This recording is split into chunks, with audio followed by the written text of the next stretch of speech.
What's up, people? Merry Christmas. Merry Christmas. What's going on? I'm gone again today. Today's my third time on live today. So I'm pretty much bored today. I had my family downstairs. We did the Christmas presents today. Had some fun downstairs with the family. Just, felt like maybe going live, hanging out, and see hopefully maybe anybody wants to join me live and talk about anything. So let's do that intro.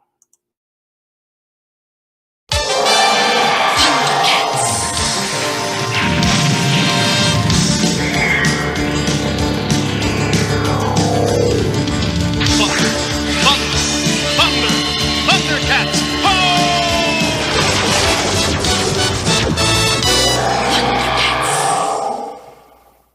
So I'm back here, but I am not alone. Actually, somebody picked up on the stream and wanted to join me. So let's bring out my girl, Victoria. What's going on? Hi! Hi, Victoria. I believe this is the first time you've been here in the cat layer with me. How you doing? This is the first time I've ever been live, period. Can you hear me? Really? Yes, I can hear you. Wow, this is the first time live and first time at the cat layer. How are you? And Merry Christmas to you and your family. You hear me? Did you get muted or you good? Hi! I'm good. Okay. I think maybe it's a delay. I don't know. How's everything? Let me close the other window. Okay, close the other window. Good. You hear me clearly? Yep. Okay, I hear you fine. So how you doing? I'm doing real good. All right. Did you get what I sent you? Yes, I did. Thank you very much. Oh, you're very welcome. I added on 2 extra. I know you did. I saw that. Because I remember the Wonder Woman bedspread. And so I know you're a big Wonder Woman you fan. can see it back there. Yes, I see it back there. And I had found those and picked those up in the short boxes that I picked up from. Oh. So I figured, I have a feeling I know somebody who would love these books. So I had them in. So we all love Linda Carter, right? Yes, we do. I have a book at her signing right now. Do you really? Mm-hmm. Wow, that's great. I can't wait to see that. It's still waiting and pressing because they don't know when they're actually doing the signing. Okay. Are you there or is your brother with you? I'm by myself right now. My brother's upstairs. I don't think he knows I'm live right now. So you okay? This is your first time live. How does it feel to be live on TV? Feels weird. It feels weird? Well, you get used to it. I'm used to doing live shows. I used to do videos, but I think going live is a lot better, communication-wise. So it's always Hey, nice. Daniel, come in here. Daniel. Maybe Daniel can hear me. Daniel! Daniel! Come in here! Let me go into the comments. All right. Let me go comments. I say hello from Pennsylvania. Come in here! Say hello from New Mexico. Steven Spock says BLC, what's up? There's Kenneth Bird. Hi, everyone here today. How's everybody doing? Come in here. I want you to see something. You want to see something? Come on down and join the party. So if you guys didn't see, there's a StreamYard link. Everybody's just a hangout. If you want to come down just to say hello, just to say hi and Merry Christmas and stuff, just for the first time. Las Cruces says, I have family over. I will be in and out. That's fine. That's cool. I'm live. If you want to come on Las Cruces just to say Merry Christmas and stuff like that, and have everything. Lean down so people gotta lean down. My hair is messy. Well, that's okay. And come and lean down. That's quite all right. There we go. I want you to see it. Yes. And who is this? This is Daniel? Yep. Merry Christmas. How you doing, Daniel? How's everything? Well, it's all right. How you doing? I am doing fine. Victoria decided to join me live for the first time here, which I'm very, very glad. Yeah, And no it's always kidding. nice to meet everybody. I couldn't let that I don't know if you noticed. I sent over a little gift for Victoria. There, have you seen the? Yeah, I'm the opener. You're the opener. I know you're always in the back of the screen. I don't really see you. Yeah. So Here's the man behind the camera. that's right. That's right. With the So curtain. nice That's right. to have you. I'm the wizard of open. Yeah. Yes. Yes. I thought you'd want to come see. Okay, Tori's live. All right. Live. All right, pal. Have a good show. So I want to just say, Daniel, before you leave, Merry Christmas to you too and everybody. I hope you guys have enjoyed holidays. You too. Merry Christmas to you and your viewers. You got it. Thank you. That was so nice, Daniel, there. So yeah, man, I'm just home. Have most of my daughters I came don't home. know. You know, most of my grandkids were here. You know, we had a little dinner downstairs and everything. So I figured let me just pop up and say hello to everybody. You know, hang out and see what's going on. So Victoria, so how was your 2023? Pretty good. Pretty good. Picked up a lot of stuff this year. Yep. Yeah. So you go to, I believe you're in Michigan. Oh, she popped off. She popped off by accident. That's okay. There's the link. And she's back on. Hold on. There you go. You popped off by accident. Right back on. I was trying to figure out how to set up a StreamYard account, so that's what I was doing. Yeah, that's fine. Yeah, sometimes it takes a while to get the hang of it. So 2023. What was the good part of 2023? What was your highlight? Well, I'm going to be working on a comic book with my friend Henry, so we'll see how that goes. Ooh, More as it develops. really? Wow, that's interesting. Can't wait for that to come out. It'll be the first time I wrote a comic in like 15 years. Really? That long? Wow. So you've done this before then? Yeah, I have a self-published comic, but Really? only the first issue came out because there was a bunch of stuff that I don't want to talk about on a live stream. Okay, that's fine. That's fine. So, like I said, I think you're in Michigan, and yes, I am. You go to, I believe, Motor City. Yes. Is that the only con you go to in Michigan, or is there others? Well, that's the only one I can make it to. And make it to. Okay, is it close by? It's about 40 minutes from my house. That's really close by. A lot of people have to fairly go close by. Yeah. Yeah. So that's your closest con. So what's your closest LCS? I go to Comic City. Okay, is that close by? They have a website where you can buy their mystery boxes and their back stock. Okay, all right, there you go. That's not bad. So you got a nice little collection. Besides comics, do you collect anything else? I collect anime cells. Okay. I collect video games, obviously. Okay. I collect Disney pins. Let me show you. Okay, show Give me. me a second. 1 second, please. Okay, that's not a problem. Hold on a second. I'll get you on the big screen there. Well, I make myself so while you get the Disney pen. So I'd like to say hello to Mr. Collector 123 says hello. Guys, anybody who wants to join the stream? StreamYard's right there. See, this is like a stitch pin. Sorry, my camera's not very good. That's okay. I got you blown up as far as I can. See? Yeah, I see it. But mostly I collect She-Hulk. She-Hulk. You like She-Hulk, huh? Yes. All right. So you like Wonder Woman, you like She-Hulk. And I've got Spider-Man too, but I don't have any pins of him close by. Okay. Those are the ones I got for Christmas. Oh, you got those for Christmas? That's and nice. My birthday, yeah. Oh, when was your birthday?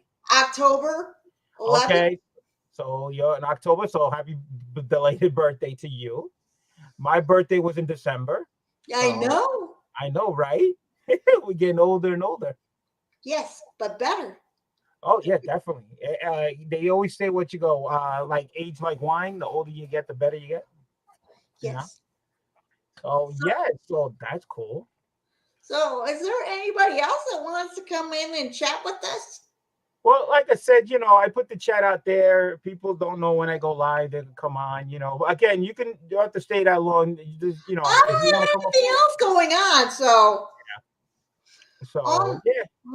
my family that was supposed to come in got COVID, so Oh no. Yeah. Well, you know what? They everything like a cold or whatever they call it, everything COVID these days. So no, but they legitimately got COVID. they really. Oh man, they still going around, huh? Yeah. There's a new thing in Virginia, and they got hit with it. Oh, so that's where they're from, Virginia. They're coming in from Virginia, so yeah. Yeah. So, how's the weather where you're at? Is it clear? Unseasonably warm. It's Really? almost Oh, 50 hey, degrees. listen, if it's warm, take it. Almost Take 50 it. degrees out, Yeah, I think it was 50 degrees here there today which too. is unseasonably warm. Yes, yes, especially for you in Michigan. Yeah. It's So it's almost a record. yeah. So 2023, you think it was a good year or a bad year for you? It was What a do good you think? year for me. It was a good year for you? Yeah. Nice, nice. That's What good. about you? I mean, I Well, got the first appearance of Batgirl. What else can you want? yeah. For me, I would say 2023 wasn't bad. It was good. Tons of books coming here in the Cat Slayer. I would say the hunting was very, very good. Um, I wish I had more opportunity to go different cons, but a lot of the bills and everything, I do have Bills are to work. bills, man. So let's see. I see Mr. Collector saying, I just got home, huge sale at my LCS. I wish I would to my LCS, but I couldn't because all the calls were taken today, so I was stuck at home. Uh, Mr. Collector. So if anybody wants to go, once again, the StreamYard link is in the chat. Welcome to my life, stuck at home. Yeah, no, right? This if anybody wants to come on to say, a little bit, say, uh Merry Christmas or whatever you want to say. Let me just drop the StreamYard once again in the chat. Anybody welcome for Hangout.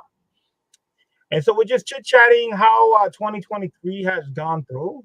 Like I said, mine wasn't bad. I can't complain. I did some great hunting, a lot of books, and hopefully 2024 it turns out to be another good year. We'll see. I don't know how my year's gonna be. My contract for my job is around June of next year, and hopefully it goes well. Hopefully we either don't get locked out or go on strike. We gotta cross our fingers. And Striking is bad. yeah, we'll see, and hope everything goes good. But I'm already planning for my 2024. Going to King Kong for one day show in Jersey. That's gonna be my first show to go to. Second is I'm going to C2E2 again. Going to Chicago, and this will be my second time. That'll be near the end of April, and then I'm already going to June to Charlotte, North Carolina for So Heroes. how far is that for you? To Heroes Con. Yeah. Man, I don't know. That's like 12 hours, 13, 14-hour drive. Dang, man. Yeah. That's dedicated. Yeah, well, it's a great con. It is summertime, so it's not too bad. Actually, when Dedicated, my man. I drove to Chicago, that wasn't bad either. That I think that was probably a little bit closer. We'll see. I like Heroes Con because it's a lot of comic books, a lot more comic books. The price to get in for the 3 days is very reasonable. The prices for the hotels are reasonable. It's a very nice con. I see 2E2. I went for the first time. That wasn't bad either. I got a nice hotel where I didn't have to walk outside. I just walked from one bridge to one building, and then from that building across another bridge to the convention hall. So again, just a lot of walking on the indoors, which is good. You can walk with a t-shirt and shorts to walk in. Meanwhile, and you guys know in Chicago it gets kind of cold. Let me see. Mr. Collector says, lucky you're going to all these great shows. Well, I unfortunately, there's a lot of shows that I cannot make it. Like, for instance, Terrific Con, which is a nice con in Connecticut. I would love to go. I went there once. That's in the casino area. Everything's indoors. It's beautiful. Again, I got to work. Little Giants, that's in New Hampshire. Again, it's a one-day show, but they booked on a day where I have to work. Can't go to that one. Can't go to Baltimore again. Another nice con, but I'm working. So there's a lot of cons that I would like to go to. I'm trying to experience to go to different cons I've never been to. Because just for the experience to see what type of books are there. So I'm, I would love to go eventually down to Dallas, California, which I've never been to. Dallas, I've never been to. There's a lot of states, so I've been to a lot of the corner East Coast states. I've probably been to every state over here. Then real life getting in the way of your comic book collecting. Yeah, well, I still have nine more years of working, and then I will be retired. So when I retire, that's work you speak of. What happened? What is this work you speak of? I've never worked a day in my life. That's the perk of me. Oh, I work for the electric company in New York. Oh, jeez. Yeah. So we keep the lights on. We keep the power going. So when there's a power outage, you got to get up when it's like 3 a.m. Well, I don't directly deal with the power outages to the house because what feeds the house is the secondary line. I deal with the primary line. The critical about the primary line, it supports the secondary. So if there's a problem with the primary, they're more concerned because that affects more the secondary. The more they freak out. Yeah. So if we're working, trust me, we work because they want to keep everything up and running. Yeah, it gets crazy. So my department is 24/7, 7 days a week. There's somebody always working. So we are a critical part of the electric company part itself. So when a lot of people get to go home, we don't. Somebody has to work. Somebody has to be on midnight every day. Our trucks roll all day long. So that's why you're working tomorrow night. Yeah, they got me a rotating. I do 4 weeks of days and then 4 weeks of nights. Ew. So, yeah, there's nothing I can do about it. Sleep, man. There's nothing I can do about it. Until I get onto the steady days. We do have steady day shift, which I was on, but they changed it and they shortened it up, and I didn't make the cut. So I have to wait for my turn to get back on steady days again. Well, I hope you get on that as soon as possible. I only got 9 years left of working anyway, and then I will be retired. So I'm already ahead of the game because I applied to be a CGC witness, which I am now approved to be a CGC witness, which I did. I worked at New York Comic Con all 4 days. Did you hear about the reholdering scandal? I heard about it. Again, things always pop up. Scammers out there always trying to cheat the system. And quality control issue. So CGC, of course, when it comes up and it pops up, they have to do something about it. So let's see what they're gonna do about it. Let me see. Mr. Collector, I guess he knows about the Dallas Con. Says Dallas is a great show. And he says, that's crazy. I work for the electric company in Houston. So there you go. Mr. Collector 123 also works for the electric company. Mr. Collector, do you work in an office or do you work out in the field? See, because I have to work out in the field. So I got to deal with all types of weather. Rain, snow, wind, you name it. Cold temperatures, hot temperatures. It is not fun working outside. And you have to wear all this equipment on. Trust me, it's brutal. So yeah, that's why I'm always saying that I'm at work, because I'm always at work. Somebody has to be on. And tomorrow I have to leave here in the afternoon and start at 7 at night to 7 in the morning. And then I have a dentist appointment in between my days off. So I'm not going to have time to come home. I have to stay in my mother's house. And once I do my dentist, I have to go back to work while I'm already there and continue on. So I will not be home until the new year. After the new year, I should be here probably like January 3rd. It is what it is. So again, if anybody wants to join in, please feel free to say hello, to say Merry Christmas, to talk about if you want to hang out. I dropped the StreamYard link in the chat. So come on down and, talk about 2023. I didn't want you to be by yourself. Who, me? Yeah. No, I stay at my mother's. No, I mean right now. I didn't want you to be No, don't worry about it, Victoria. Don't worry about it. It's I quite do all right. though. We're friends. That's what I I do. know. If you listen, you can stay if you want. I'm not saying you have to go. I'm just saying for everybody who wants to come on, they don't have to stay on that long if you want. Just come and say hello if you want. Let me see. Mr. Collector says, office. Yeah, your job is 100,000 more harder than mine. My days are going to be crazy starting the 1st. Well, for me, busy time is usually summertime. The reason why my time is busy summertime is that's when in New York City everybody uses electricity. Everybody has their air conditioning on, everybody has their computers, their washing machines, and they're building constantly new buildings in New York, and the demand for it is crazy. So when summer comes around, we do not do any maintenance work. Every feeder, everything is up and running 100%. So if something pops, if something goes wrong, we jump on it as quick as possible to get it back into service, to get it fully running again. That's why summertime is more crucial. Wintertime is not as bad. A lot of people don't use as much electricity, and that's when we can do some maintenance work, take feeders out, do some work, changing transformers and, upgrading the system at that point. But summertime, we get everything up and running. We don't take nothing out. And trust me, they freak out when everything starts to pop. And we run around like maniacs trying to get it back up. So, and let me tell you something, people take it for granted, but New York City puts their electricity, you get your electricity a lot quicker than some other states. All right. This city gets it back a lot quicker time-wise. So let's see, Mr. Collector 123 in the chat again. I just got trained over to the gas side as well this past month.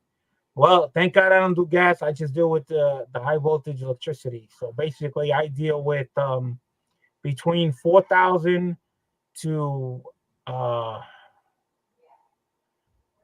27,000 kV volts. That's what I deal with. So I deal with the high voltage people, meaning New York City subways, Amtrak, Long Island Railroad, any high tension volts. So I work below ground, above ground, on poles. I go everywhere. So it's a lot of running around. So yeah, we run around like crazy. And then there's days where you just cross your fingers and nothing happens, and you get to sit around and wait for something to happen. You hope. So it's a tough job. It's a very dangerous job. If you ask me, have I ever seen something dangerous? Yes. I have seen 2 things blow up. I was pulling out a water pump out of a manhole when a 27 kV feeder decided to take off. The cable took off and the fire came out of the manhole. So that was my first experience actually seeing the light, you can say. Pretty much I was safe. I was on top of the hole just pulling out the cable when it took off. So basically I just felt the heat. I believe the second time I seen the light was I was at a unit station and me and my partner were racking in a 4 kV breaker, and the breaker wasn't fully in and it decided to take off and a ball of fire came out of that. So that was actually the second time I seen the light. And I was standing behind my partner while he was cranking in the breaker. And when the fire came out, I just pulled him away. But so he just got a flash, but he was all right. So yeah, it's a dangerous job no matter how safety wise you do it. You wear your safety equipment and you just follow procedure as best you can. You just never know. So it is a dangerous job. Mr. Collector says, "Oh wow, you're dealing with KV. That's huge buildings." Well, yeah. But in the manholes in New York City, secondary and the KV feeders run in the same holes. So I'm more scared of the secondary because the secondary does not, when it takes off, it just keeps burning. the KV feeders are like a circuit breaker in your house. You know how like when you put too many plugs in the wall in your house, and you know how like your room just shuts off, the breaker opens up? Same thing with the KV feeders. You know, once it pops, it opens up the breakers at the station, and pretty much it goes dead. So, but a secondary, which feeds your house, that pretty much stays alive if it takes off. And that, to me, that's more dangerous. So thank goodness I don't deal with that. So that's what I do for a living. That's my job. It's dangerous, but I like what I do. Uh, it's important to me. Sometimes, we have to be at work during snowstorms and stuff. I'd rather be at home taking care of my family. But so again, somebody has to be there to put the power back on. You're at home, dealing with a storm. Your power goes out. You want it back as quick as possible. So that's the type of people we are. We're out there, doing the best we can safe wise. So you guys get the power back. I'm gonna go and be still in the stream, but I'm gonna get off the camera because after a while, my CP starts to bother my eye. Okay. So I'm still gonna be here. I just won't be on camera. That's okay. Thank you so much, Victoria, for coming on. Merry Christmas. Yes, Merry Christmas to you. And hopefully one day I will hit Motor City, and I hope to see you there. I'm trying to go to different cons. Hopefully I can go to 1 year there. Well, if you are coming, let me know, and I will give you the cell phone number of the person that's going to take me, so yes, we can communicate. I have to see if I'm off, if I'm capable of going, but I will be posting. Just keep watching my shows. I'm always telling when I'm going. So hopefully one day. Hopefully one day. I don't know which year. Okay. All right, Victoria. So thank you so much. Merry Christmas. Bye-bye. Bye-bye. Victoria. Oh, man, let me tell you, Victoria's been watching my channel for so long. She's a great person. If you haven't watched her do her shows, man, she's so thrilling when, getting stuff and showing off her stuff. If you have not subbed to her, please do so. Just sub her channel. Again, people don't have to have content. People get on these shows, just enjoy, happiness of getting books and showing what they got, man. So show a little love and hit that button, man. So once again, I'm just here hanging out. Anybody wants to come on again, the StreamYard link is in the chat. Anybody can come on. We could talk about anything, how 2023 went. What's your plans for 2024? We're gonna talk about what's your favorite book, what you picked up, what else besides comics you pick up. I figure I'm just hanging here, hanging out, got nothing to do, end of the year, why not? And hopefully people will come on like Victoria just did. This was the first time Victoria ever been to the Cat's Lair, and the first time she ever been live. So thank you so much, Victoria. I know you're still watching. All right. So thank you so much. Appreciate that. So let's see if anybody else, if you don't want to come on, say in the chat, see what's going on. See what's going on, this, that, everything. All I can tell you is his room is just getting out of control with all the books I got that just keep coming in. It's insane. I wish I was home more often to maintain this, but like I said before, I work in New York, I live in PA, and I'm not here all the time. And a lot of times I'm at work constantly, and I'm not here to, deal with this every single day. And then when I am here, sometimes I still don't have time to deal with this. Either I'm at an appointment or doing something with the lawn or taking a car to a mechanic shop or picking on one of my grandkids. It's never ending. I'm hoping to have more time when I retire. Still trying, even though I retire, I'm still probably going to be going out to con, so I probably still won't even be here, but I'll probably be traveling. I travel by car a lot because plane tickets are too expensive, and usually I don't go by myself. I usually go with the wife and one of the grandkids, so then I would have to buy like 3 tickets, round trip tickets. So sometimes it's not worth it money wise. sometimes just driving the 3 people and gas wise. I did drive to MegaCon. If you guys didn't know what MegaCon was, I think I went to MegaCon about 2 years ago. Drove down there with the wife and grandkid. Did about 2 pit stops before Charlotte, you know, getting gas wise, and then 2 more pit stops to get to Florida. So which wasn't bad. I would say I use up about, my wife's car is a 4-cylinder, so we use about 3/4, and then 3/4 again, and 3/4, something like that. So, but we stop 4 times, or 3 to 4 times to get there. So gas wise, mileage is not bad. It's a whole lot cheaper than flight tickets round trip for 3. But the thing about MegaCon was they hit you with the resort fees, and it's a lot of fees they charge you. Let me see. I'm back. Pull the camera down. Back. I'm back. Pull the camera. Oh, pull my camera down, or you pull your camera down, Victoria. So yeah. So maybe my camera's too. Yeah. I got too much stuff on the table here anyway. I think that's, you can see the ceiling and everything. So yeah, been to MegaCon. MegaCon's a 4-day con, which was great. Anytime I go to a con, I always try to get a hotel that's walking distance to the convention center. My camera is detached. Okay, so that's your camera you're talking about. All right, Victoria. Mine's detachable too. I could just pull it up and go like this and show the room. Yeah. So hotel wise, I had a hotel basically across the street, so I could walk, because if you guys didn't watch when I do my videos, I pick up a lot of books. We got the Comic Vet just stopped by, says Merry Christmas. What's up, Comic Vet? Merry Christmas to you.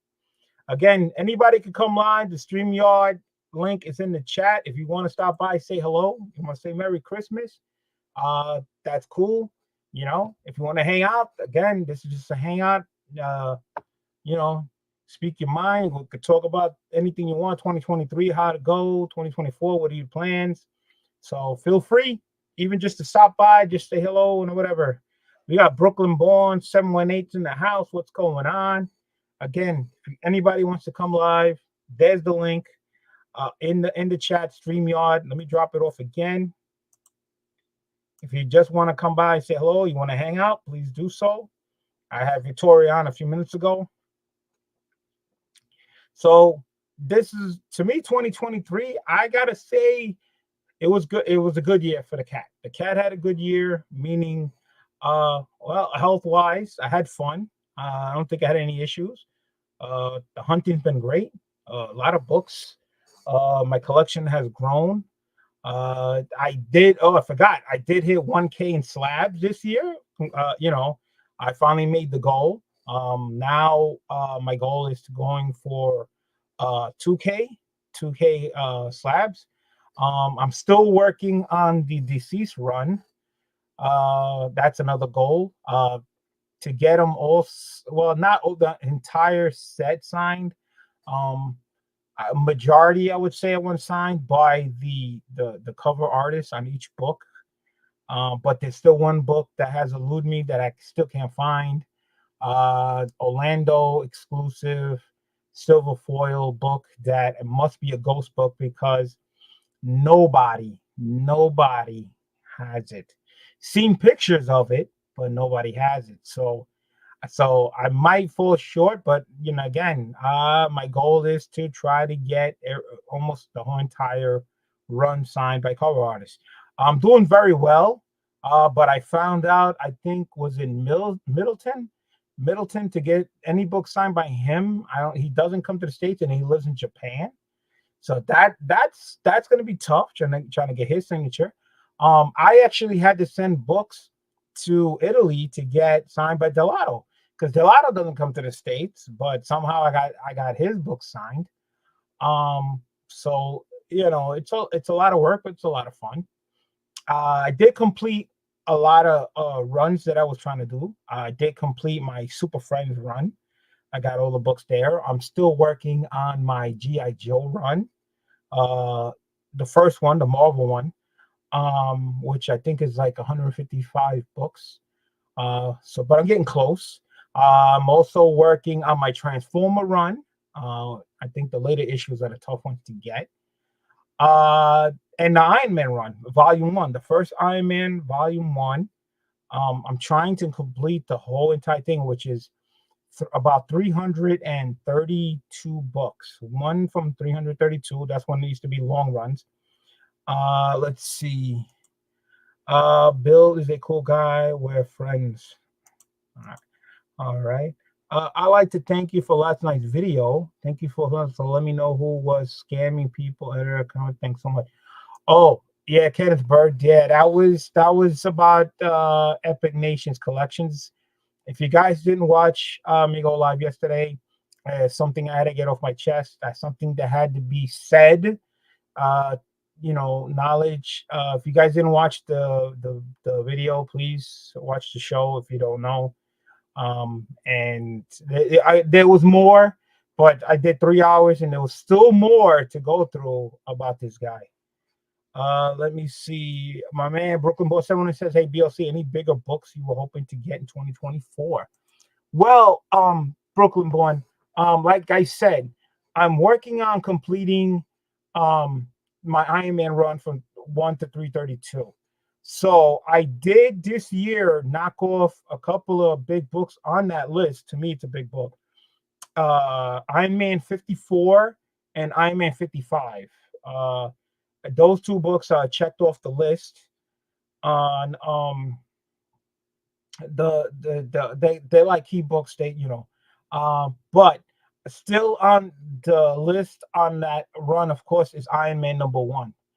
I don't know if it's going to be this year, but I am trying to probably complete the run first before I attack getting that Iron Man on #1. And if I do decide to get that Iron Man #1 graded, I'm looking for at least a 7.0 or a 7.5 Iron Man #1. That's the grade I'll be happy with. But the way prices are dropping right now, you never know. Maybe the price might be right. Maybe I might get it at Heroes Con. I don't know. But that's something I'm keeping an eye out for. But the problem with me is I'm spread around too many things that I'm trying to get. Like I said, I've got too many projects. Like I said, the Iron Man, Transformers, the G.I. Joes, the Super Friends I just completed. I still got books. Right now, I got a big bill of my signed books from 3 cons. I am paying for my Terrific Con from last year, my Heroes Con for this year, and New York Comic Con, and that's still not completed. It's a big bill, but there's still books from Terrific Con that was holding up that order that I thank for Capture Collectibles, who I'm going through. They gave me an invoice. They put the books together with the 3, and they took out the one that was holding everybody up. So this way I could start paying for it, because that order was holding it up, because they usually can't send everything unless all the books are signed, So they did an invoice around that for me to start getting some of the books back until that book is done. Brooklyn Born says, "Nice. Is that book you think would be fine, easy to kind of shop?" That book. See, here's the thing about Iron Man #1. Iron Man #1 is all over the place. It's all over the place. I can scope that at con shows, on the websites, at eBay. It's not a hard book to get. So that's the good thing. The only thing is you're looking for the grade and you're looking for the right price. Now, if you're asking me how will I like to obtain it, well, I would like to obtain it at a con or a show. I would like to be there, see it visually, have it in my hands, take a look at the book, because of the fact is you could get a better deal than getting it on the website, unless the price is already like to a very low price that you can deal with. But see, the problem with eBay and all stuff, and they hit you with the fees, they hit you with your tax. I don't, you're paying still more. But if you go to a con, cash deal, or you can bring in a trade in or something, to help you pay for it. I think, to me, that's a better way of obtaining it. And I'm not looking to buy it raw. I would like to buy it already graded at 775. Again, that would save me from sending it in and stuff. Um, that makes sense. Plus, you can see the book in person. Exactly. So you go to the con, you have the book, you look at it, you can see the pages. If it's white, it says it right on the thing. And that's where you can make the deal. You can do trade-ins and say, all right, how much, blah, blah, blah. And you can look around the con because guarantee probably more than half of the booths that probably have an Iron Man #1. I mean, again, it's a book that probably every seller probably has one to sell. You know what I'm saying? So it's not a hard book. Like I said, again, you can go to Shortbox, you can go to eBay. I mean, this book is a common book that's everywhere. So, but also what I'm also working on is Daredevil Volume 1. If you haven't seen, I've been picking up a lot of those. Again, I also work on my Avengers run, lower numbers, my Fantastic Four lower numbers. I'm completed on my Captain America run from 100 to the end. That's completely. I actually completed that run. That was my first run that I ever completed way back in the days when Captain America was still coming out, and that's completed. I got 100 to the end, and if you didn't see, I did pick up some Captain America Pence variants. That's another thing that's been holding me up. I've been picking up a lot of Pence. To me, a Pence variant is it's nice. I like to get besides the pens. Here's the thing: variant covers pens variants price changed from the 25 to the 30 cents ones. Whitman's, Mark Jewelers, Direct, the newsstand. It's like I'm trying to get second printings, third printings. It's really really getting harder and harder because I really spread myself too much. I try to get a unique type of collection. A lot of people say, why do you grade this or why you picked? I just either like the character and I like to have certain different types of taste. I would say. Everybody's always talking about keys and blah blah blah blah, because it's all about money. I'm more like what I like and what my collection looks like. Um, like for instance, I have the GI Joe #2. No, is it GI Joe #2? I forget which one I have. I think it's #2. Is it #2? All I know is I have a book that's issue #2, and I have 3 different copies. I have the direct, I have the newsstand. I think I got the second print, and I believe they all came back 9.2 across the board. So that's the thing. So I collect multiple different books. Even when I go hunting, if you haven't seen, if I pick up a book and they have a direct and they have a newsstand, I get both. If I already have the newsstand, I find the direct, I will pick up the direct. If I have the direct and I see the newsstand, I pick up the newsstand. I try to pair them up. I have, I believe, one of the X-Men's in the 140 range. I think it's 147, I believe, offhand. 147, and I got them 9.8, and I have the direct and I have the newsstand. Something like that. I'm not quite sure about the issue number, but again, I try to have that. Let me see. Any other major runs you are closing and completing?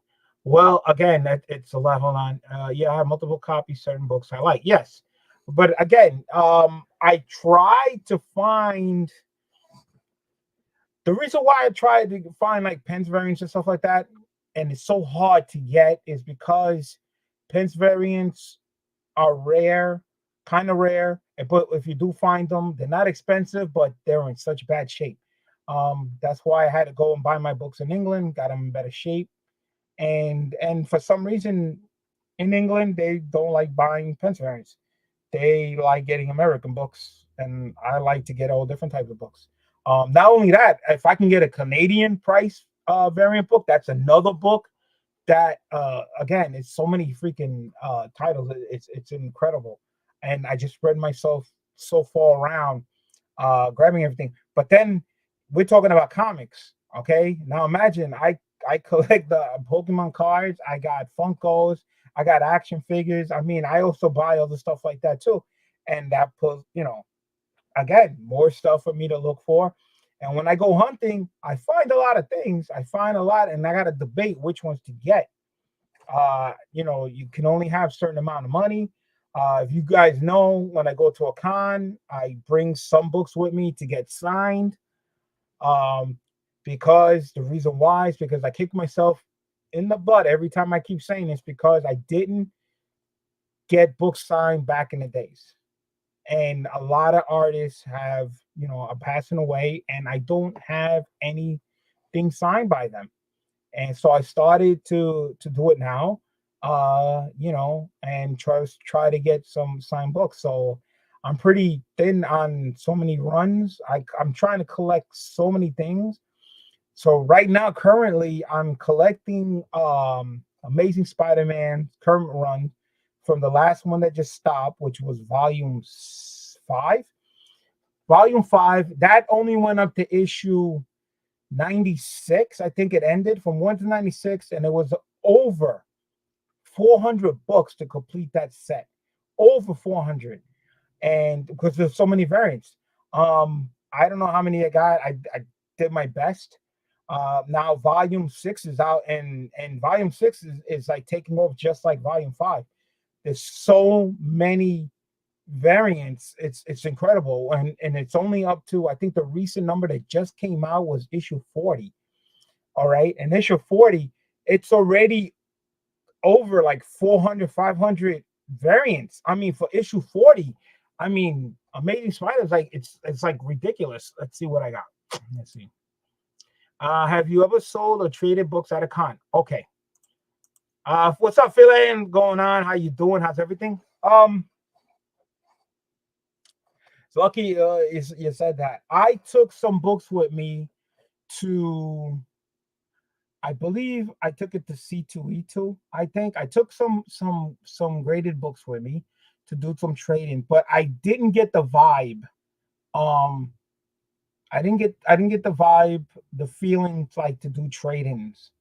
I don't know if it was trade-ins, or I didn't see anything I wanted to trade in. I wasn't quite sure. My first time at the con, I wasn't quite sure, so I decided to take those slabs that I brung. I think about maybe 8 slabs, so 8 to 10 slabs or so, and I didn't want to carry them back home, so I decided to sell them on Comic Link. I sold slabs on Comic Links before. They had a table there, and I just dropped them off. I just did the paperwork, and I dropped it off, and I figured let them sell it, and whatever money I get out of it, I'll use that money to buy slabs on Comic Link, and I did. I forgot. I think I bought a key book with the money. I'm not quite sure if I bought one of the Iron Mans on that show. I can't remember. I would have to go back to the link. But I did pick up something with the money I sold in the books. Because the fact is, even though I sell on my own auctions, the auction scene on YouTube has, for me anyway, has gone down dramatically. I don't get that many people, and I sell the slabs, even though I start real low, and really, um, if you ever watch them, they really, nobody really bids on them too much. Probably get 1 bid, 2 bids. That's about it. It is what it is. I mean, I can always start my slabs higher, but I refuse to, because that's not me.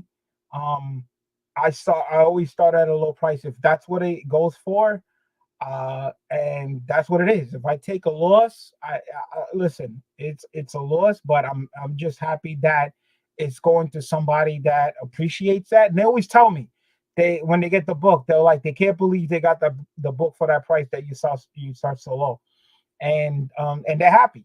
So that's fine with me, and I just take whatever money I get out of it and pile it on and move on, and just I pile it on and then just find another book. A little bit. It just helps, to find another key book that I need for my collection. Again, anybody who wants to come on, please feel free to come on, say hello. Let me drop the StreamYard once again. There's a StreamYard. If you want to just stop, say Merry Christmas, hello. If you want to hang out for a little while, you're welcome. Again, this is just a hangout, and I'm home today. I will be working on Christmas Day. I won't be back until January 3rd. So I might as well just go live today, hang out, because I will not be live for probably a week and a half. So it's gonna be a long time before I'm back home, because I'm not gonna be home. I'm gonna be working a lot, and I will be at mom's, and I got appointments in the city. So yeah. So we'll see. My collection wise, again, hunting's been good. If you've seen tons, like it's been good. My collections are moving up, as you can see by the room here. Just trying to organize it. It's incredible. I'm trying to complete runs. Yeah. Well, like I said, I did complete Super Friends. Getting close on Iron Man. I'm pretty much getting closer on a lot of stuff. Like I said, the Deceased book, that Ghost book, I think it's just gonna haunt me for the rest of my life. I don't think I'm ever gonna see that book. I don't think it's real. Um, so I'm gonna. Well, I don't know if that really qualifies, because I can't find a book that I can complete it. If it's a Ghost book, does it mean that I still complete the set? I don't know. I really don't know. So we'll see. So right now I'm paying off 3 cons of signed books. They put it all in one big invoice. So the cool thing is I could pay little by little and finally get them paid off. So you can just imagine when I finish paying off that big signed book order, I'm gonna get 3 cons of signed books coming. Terrific Con from last year, Heroes Con from this year, New York Comic Con from this year. So the time it's finished paying will be next year. So that Terrific Con order is going to be 2 years, and the other two are going to be like a year. So it's going to be crazy. I, to tell you the truth, I can't remember every single book that got signed. I don't know if they're modern, if they're vintage. I don't know. I think a lot of them are modern. I would say. It's going to be very interesting to see this, the signed books and the grades. Hopefully I'm get some cat luck this year. Talking about CGC about this year, I would say I've been lucky with a lot of grades in my book this year. I think of course I had some disappointment, but I think I'm on the side where I got most of my books, grade wise, that I expected. I think I did pretty good this year. So I think, like I said, 2023 was good. I think 2024, which again, I'm only off to go to a certain amount of cons this year.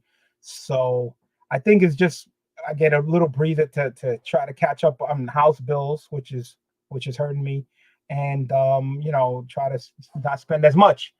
It's tough because I had, I think, a real bad year this year with the house. I think the house hurt me. I had 2 water pipe bursts here at the house, which really affected me pretty hard because it raised my water bill, and it raised my electric bill, because where my pipe burst was near my water heater, and it happened to be the hot water burst, both of them. So, and it went through the water heater, and that really hurt me that bad. Let me see. I got Chef is in the house. Good evening, BLC. I was watching your video of Epic Nation. Wow, what a story he told. Chef, man, I wasn't even finished with that show. It was that I had more information to go on, but 3 hours of, and it still was more. I wish I could have got, but If you want to see more of what this guy has done, please go to Keep It Thorough, because Keep It Thorough has been bringing up, finding out a lot of dirt on this guy. So go check out he's got tons of videos of segments on this guy, all the shady crap that he's done. But again, if you heard me before, for this guy to get what he gets, what he deserves, you got to get the word out there to more people, to warn to don't do business with this guy, get away from this guy, because to tell you the truth, right now, it's starting to affect him. It's starting to get to him because he's retaliating more. When he retaliates more, that means he's getting affected, and it's starting to catch up to him. And you know, bad guys, when you do scams and this, that, especially if he has a chip on his shoulder, he thinks he's untouchable. The day will come when the brick wall is going to fall, and it's going to fall on him. So eventually. What's your top book to get next year?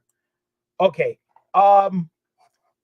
Again, it's so hard for me to say. I collect so many things. I collect a lot of things. I really don't have like a top book. I was telling Brooklyn Born before, I would love to get my hands on Iron Man #1 between a 7.0 7.5. Is a possibility for this year? Maybe. That's a big top book for me. But I'm trying to complete the run. But I'm getting close. I'm almost there. And I collect so many things. I got so many projects going on. So I would say that would be like a key book for me, a big book that I would like to have, just to get going. Chef says on that part one. Oh, that part one. Oh no, I'm not doing part two. I can't. That is way too much. But if you want to watch more of this guy retaliation, like I said, go watch Keep It Thorough. He's really, this guy Epic Names is really getting on people's case. Again, he has a big chip on his shoulder where he thinks he cannot be touched. He thinks he could do whatever he wants. The problem with him is he got caught. Everything was going smooth for him before everybody knew, all the shadiness that was there, and now it's coming out of the woodworks. And that's the problem. People are coming forward. People are telling their stories, dealing with this guy, of all the shadiness, and so we get to see what's real, what's going on, with this guy. Because people are coming up and telling stories and say, "Hey, I dealt with him," and it's just more and more. And then when he talks, he just drowns himself because he doesn't make any sense. All right. If you watch my video from yesterday, you saw him ramping and raving to Nemesis Prime when they were doing their podcast. He looked like a fool. He looked like a freaking idiot. All right. Then he tried to get people banned at a show because he didn't want to see these people, because these are the people that are bringing out the truth on him. And then he thinks he has enough power, so he like told people, don't let these people in. Like he was scared of them. And then technically he wasn't even supposed to be at that con either. Then you found out that he was at somebody's house and tried to steal a book in somebody's house. The person he was dealing with, the person told him, says, "What are you doing?" In the man's house. It's incredible. Then he was at Big Apple's con or something, saying he was a CGC facility, and they told him, "Get the hell out. Who the hell are you? You're not even supposed to be here." He had such a big chip on show, like he could do anything he want. And he got so many people fooled. Like I said before, I don't know if people either know, all right, if they do know, they just don't care, because he's selling high-end books, key books, because that's all he sells, key books on his thing, and people are getting it cheap. That's all they care about. They don't care where he got the books from. But these same people that are buying his books and don't care, I said it before on my show. I said, if you was the one that was getting ripped off and your books are gone and you didn't get no money for it, and you're one of those people that got scammed and he's selling your books, how would you feel that you're supporting this guy by buying stolen books that wasn't his?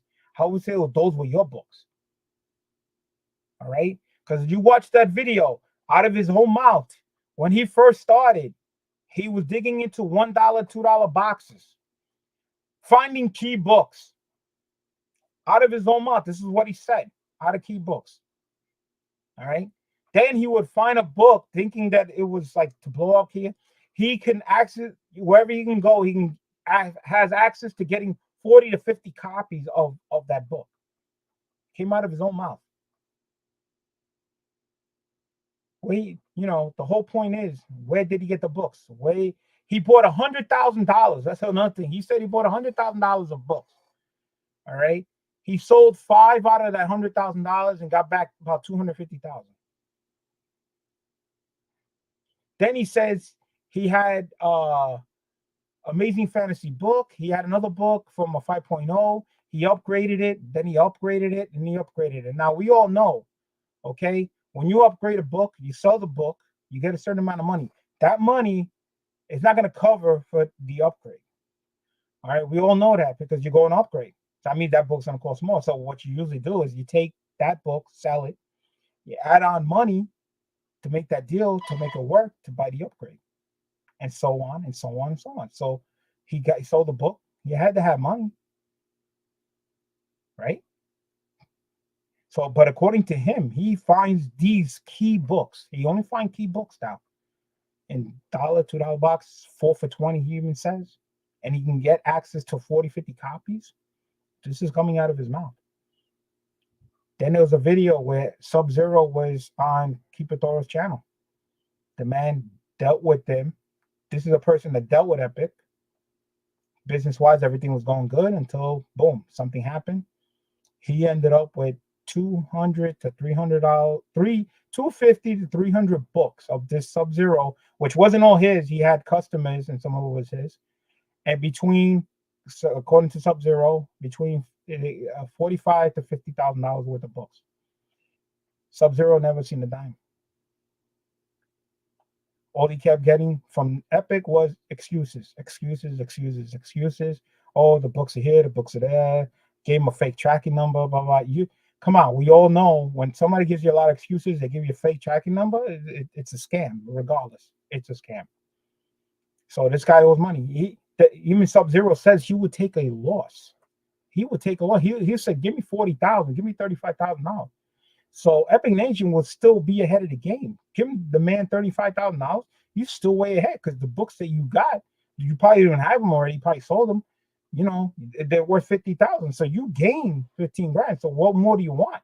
The man just wants out. He even said it, but he still wouldn't give it to him. Because he's trying to lowball him. And you know what? He tries to turn the table. Says, well, why would he Sub-Zero accept a lower amount if the books were this much? Because he wants out. He's been trying to get his books. You've been delaying his book. He got tired of your bullshit. The man just wants out. That's why he's lowering it. Hold on. We got Nigel, Desire Comics is here. Merry Christmas, BLC in chat. Nigel, what's going on? Who That Comics, Merry Christmas, BLC, what's going on? What caught my attention about him because he's from Trinidad, and my mom found outside of Trinidad and Tobago. Sorry, my people, don't claim him. Listen, I got StreamYard here. If anybody wants to come on and talk, please, just to say Christmas or whatever you want, let me drop the StreamYard. Everybody's free and welcome to come on. This is just a chat. Yeah. So listen, I don't know if you know, because I've been watching a lot of Keep It Thorough. Keep It Thorough has been doing a lot of investigation. There was people that actually went down to Trinidad, Chef. They went to Trinidad looking for him. Okay, went to his mom's house. I think his mom and his aunt live in the same house, and they told this guy that they didn't want nothing to do with him.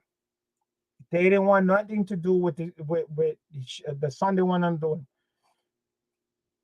So that's a red flag right there.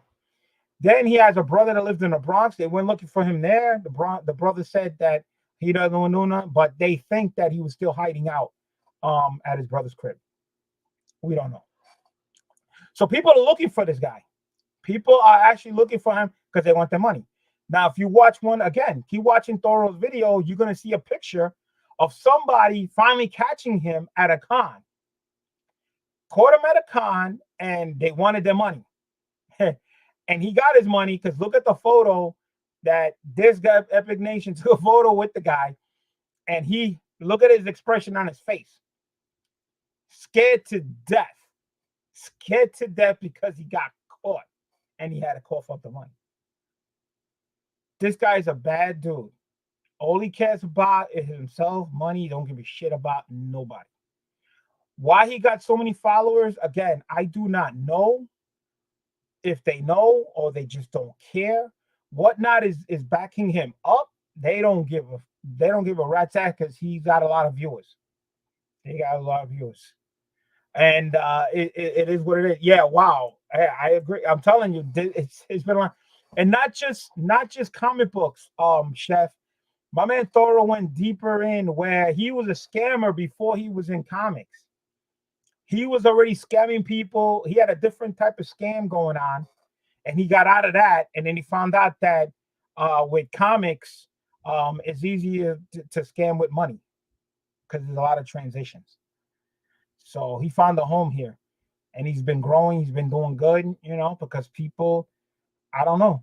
It's so hard to tell people, they just don't care. I mean, all I can say is if you're the one who got scammed out of books, out of money, how would you feel supporting a guy that does that? I just don't understand. I just don't get some people. This is a big, YouTube is and whatnot is huge, man. Everybody all over, every household of people. There's so many people here. He's just got that many followers. I just don't understand how people could follow dumbness. And like I said, if they don't know, then that's different. If they don't know, they don't know. But if you do know and you're still supporting this guy, you're just as dumb as him, and you're basically just helping a person that's scamming. That's why I had to do the video. I had to get out of him system because the way to get to him is hurting his pockets. That's how you get to him. Hurt his pockets. How do you hurt his pocket? You get the word out there. You tell him, I don't want to do business with you. I heard about you. I don't want to do nothing with you. Watch his videos. Watch his videos. He's been scamming people left and right. He owes money left and right. That's how he can afford all these books. He's been scamming people. And people buying, they get into it. I don't know what to tell you. I don't know what to tell you. It is what it is. I don't know. I just hope that one day, because it will happen. It will happen. I don't know how long, but it catches up to everybody. It does. People have done crimes before. They got away with it. They changed their appearance. They changed their name, living in a different life. Life is good. They do life. Years go by, no problems, until that one day they got a knock on the door. And they finally your fate finally catches up to you. And by then, you're probably an old man, 70, 80 years, but eventually they get caught up to you. It will catch up to this guy. It will. Because you know why? Because he has a big chip on his shoulder. He thinks he's untouchable. And he just blows himself up. He can't shut up. Big time. Yeah, he's a big time. So, and he's been doing it in his comment. Like I said, he was a scammer before into comics. He had a history of scamming people before. All right. And now he's here. And once this door closes, once it finally catches up to him here, he's just gonna find something else. He's just gonna move on. With whatnot's backing him up, big thing. But as soon as something else comes up, something where a platform, I think now eBay has eBay Live or something, because Netty Girl is now left whatnot to eBay Live. Once people start to go to something that's more uptrend, something new, something hot that everybody's flowing to, he's gonna jump ship from whatnot because he don't give a shit about whatnot. All he cares is about money, and he'll just jump in it, and then whatnot will just be history. And whatnot, not just this guy. There's been a lot of scamming going on whatnot. And I heard horror stories of buyers getting scammed out of stuff. They didn't get their thing or whatever. I don't know. And they're not doing what they're supposed to. They're not putting their foot down. Because if they get rid of him, they can. He's got too many viewers. For them, that's money. So I don't know what to do. So hold on. Victoria girl says eBay is better about refunding on the live. Okay, I got a story for you about eBay. This is what happened with me eBay. I bought a Pokemon box. Okay, it was a pre-sale, meaning it wasn't the box wasn't out yet, but you can buy a box when it comes in. They ship it to you. I bought a box of pre-sale, okay, and I think I bought two. I bought two, and I kept asking when the date is, when you're shipping, when you're shipping. And they say they haven't got it yet, hasn't come in yet, blah, blah, blah. They kept giving me the runaround. I think I waited, I don't know. I had a lot of patience. I waited because I really wanted the box. I waited I would say about a year, and I said, hell with this. I want my money back. I asked eBay, said, listen, I paid the box. I didn't get anything, blah, blah, blah. eBay tells me that I guess there was a time limit or something that I had to ask for my money back, and I passed the time limit. So I end up losing my money. This person kept my money, and I guess he closed his eBay store or whatever, and so I end up losing money. So yeah, you still lose money on eBay? Yeah, I took too long. I should have just uh red flagged it because I thought it was a pre-sale. I thought it wasn't out yet. He had a lot of orders. He kept bullshitting me. I says all right, and I end up losing money on eBay. Lesson learned. So now, if I ever do some type of pre-sale on a thing, I want a date, and I'm gonna do. If I don't get it within a month or two, then I'm just gonna ask for a refund right away. Because I don't want to go down that route again. So I end up losing my lesson learned. It's just the way it is. There's scammers. There's so many things going on these days. I've seen videos of people breaking into LCSs, stealing books. I heard stories about cons that somebody at a con was digging through a long box under the table. While he was looking on a box under the table, he leaned over, and the table was like in the corner, and it was close to the books on a rack. And the guy who was at the under the table looking at the long box grabbed some books at the bottom of the rack, or like one or two books, and then stole those two books because they didn't notice that he was under the table looking through a long box, but he reached over to the rack and stole two books. So you got to be aware. I've worked at Erod's table, and while I'm at Erod's table, I'm pretty much watching everybody that walks up to his table, looking through books, looking through slabs, and I keep my eye out. And you can tell body language tells you a lot. Just watch people, see how they react, and you can sometimes pick up some people who are not there to do the right thing, that are there to do something. All right. And I watch people, and you can tell, and they kind of look at you, and they're like, and then they get scared off if you're watching them too hard. Then they come back again, and they try it again, and you just keep watching. That's why I do not, when I'm there at your table, I'm watching them, while I'm there, and I keep staring, and I watch people going through the boxes. There's people there to steal. They are people there to steal. No doubt about it. No doubt about it. One time I think at the first King Kong show in Jersey, I saw somebody going through his table, and I didn't see him put the book back or wherever. And I went after him. Tapped him on the shoulder, and I asked him, "Did you put back that book you was looking at?" And then he I looked in his hands. He didn't have nothing, and he said, "Yeah, I put it back. I will hunt you down. If I think that you took something, I got no problem." I apologized to him. I said, "Oh, I'm sorry. Thank you. But if I think you swiped something, I will go after you." And either if I know 100% that you took a book, you better put the shit back. Simple as that. All right. And I don't want to hear people saying, oh, me, this, that.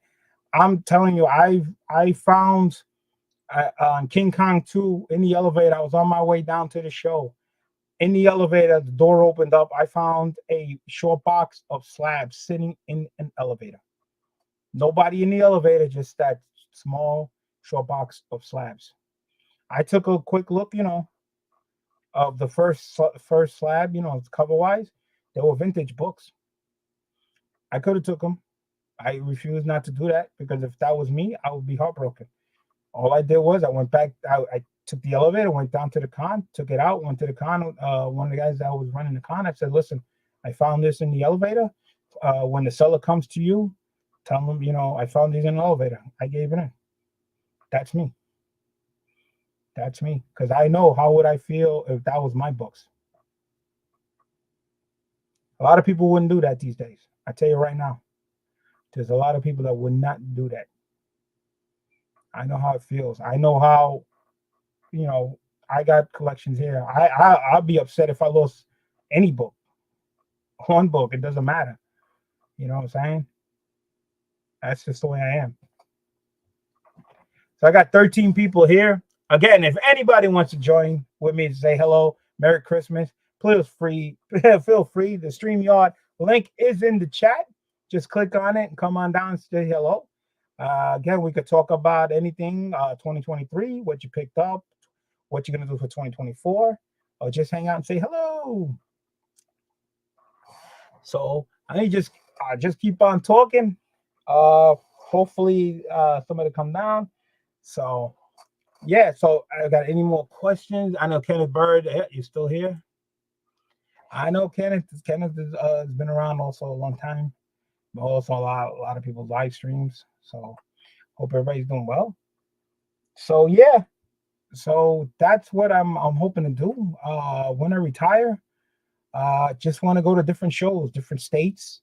It's like traveling at the same time and working at the same time because I will be CGC witness.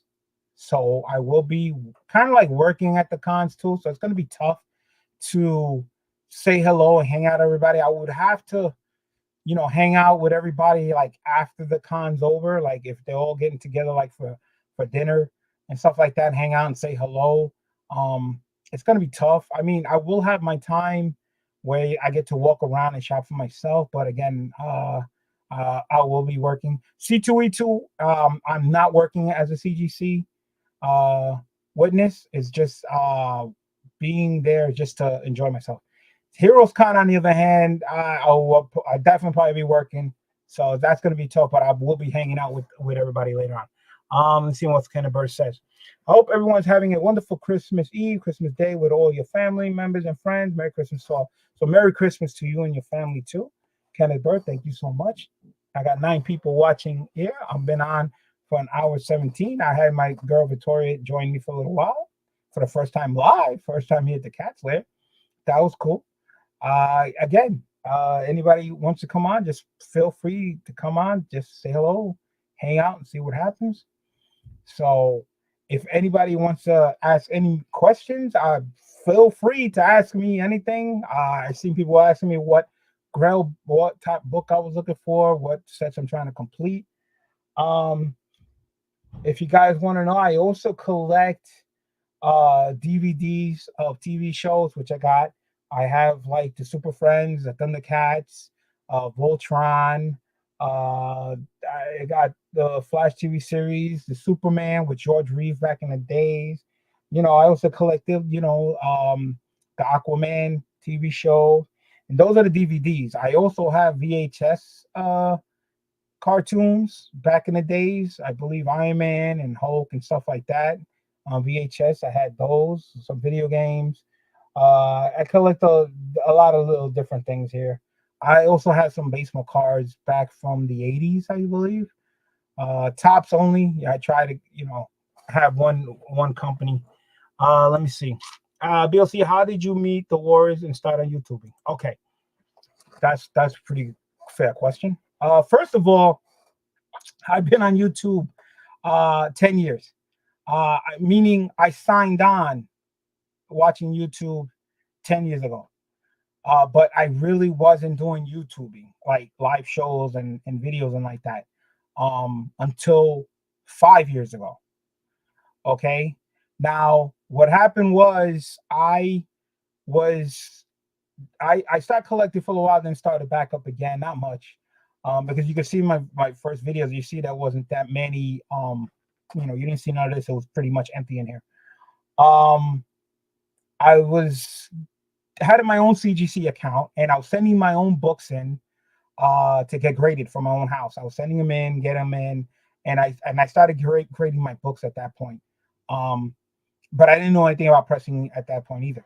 And while on CGC account, there's a thing where you can log in your grading books. Log in, title. It's like a checklist of what you have, and you put that. All you do is put the serial number, and all the information comes up, and you can keep track of all your CGC books from there instead of me doing it on paper. And I came across somebody who was collecting Thor, and they were on YouTube, and I looked into his bio. You could type into your bio, and it said, "Oh, listen, I've been collecting for so many years. I might have a YouTube channel, and come check us out." So I did. So I went to YouTube and I looked him up, and sure enough, they were doing some videos back in then. These are old OG guys. Back in the days. One of them, it was two guys. I'm trying to remember their names. But one of them is now on Lord of the Longbox show on CovrPrice. He's on there. I forgot. I'm drawing a blank on the names right now. So that's how I got to YouTube, and I started watching YouTube comic channels, and that's where I found them. I found TiVo and stuff like that. And you could see like associate subscriptions, like who connected to the channel, and one of them said New York Wars. So I clicked on that to see what was that all about, and I started watching them, just that and everything. And again, I'm from New York, born and raised, and I was like watching them for a while, this and everything. So I started watching that. I thought it was funny because their sense of humor was a New York sense of humor, and I understood it. And from New York, so it clicked, and it was funny. I had a lot of fun, this and everything. So I watched them, and of course I subbed their channel. Then I subbed all the Warriors channel, and then I started seeing who was subbed to them. So it got bigger. And one day, I think about I was on YouTube for like 5 months. I think I was on YouTube doing my own channel for 5 months.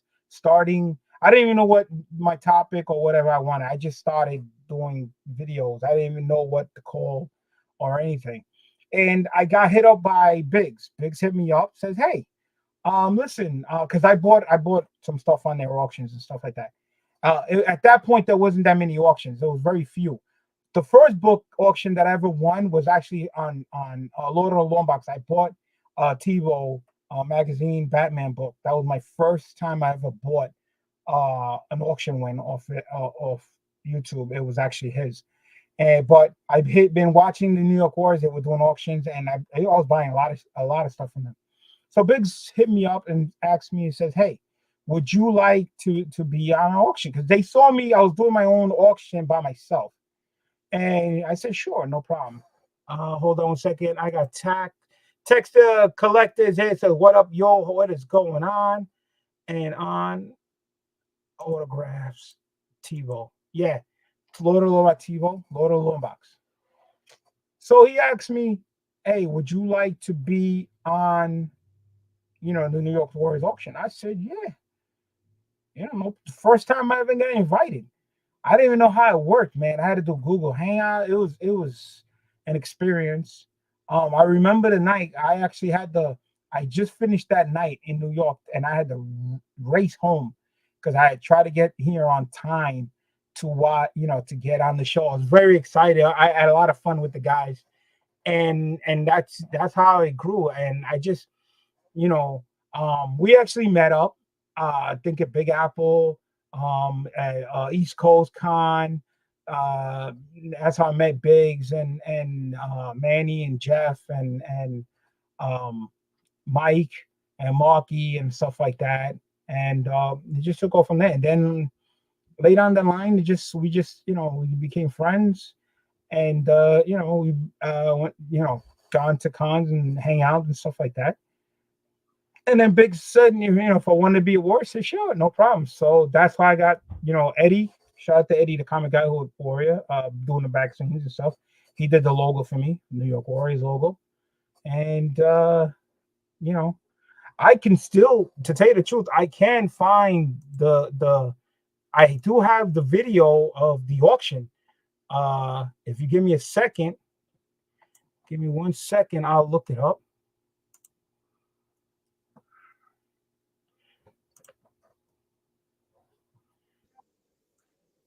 All right, hold on a second. This is going to be fun. Give me 1 second.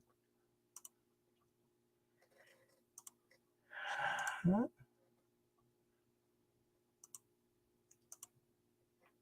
right.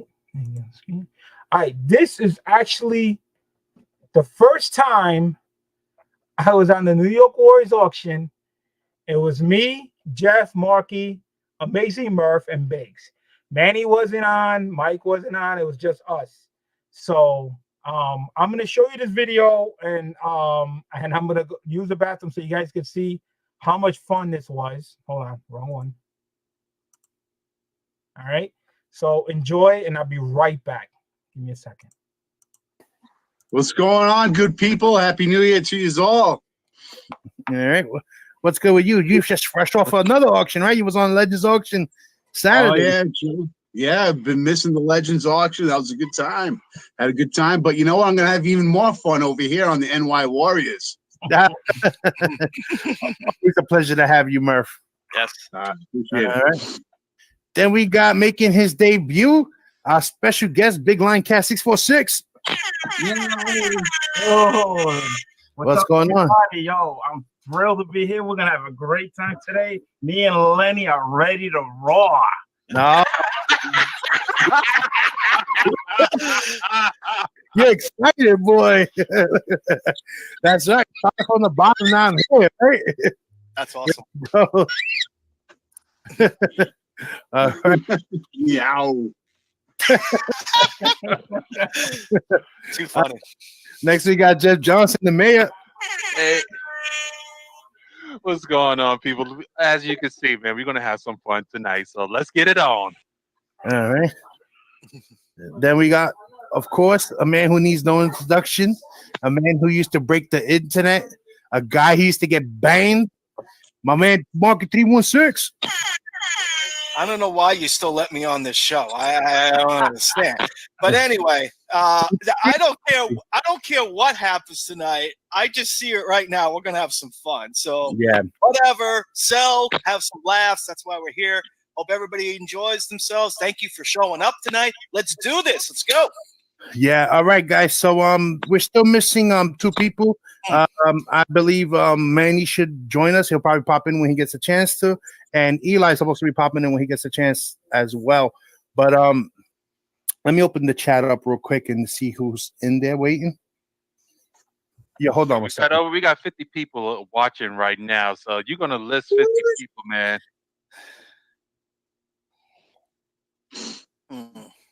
They know who they are. They just want to see some books. Yeah. I don't see no chat. You know what I'm supposed to do here? Well, the chat is open up another window and then open up YouTube and then mute the YouTube so it doesn't interfere when you're talking in the set. You know what I'm saying? That's what I do. Everybody's got their own different ways out there. Alrighty. Yeah, not everybody can have multiple monitors like yours truly. Oh yeah, I know. I'm just the alright. Matrix over there. Yeah, take the red pill.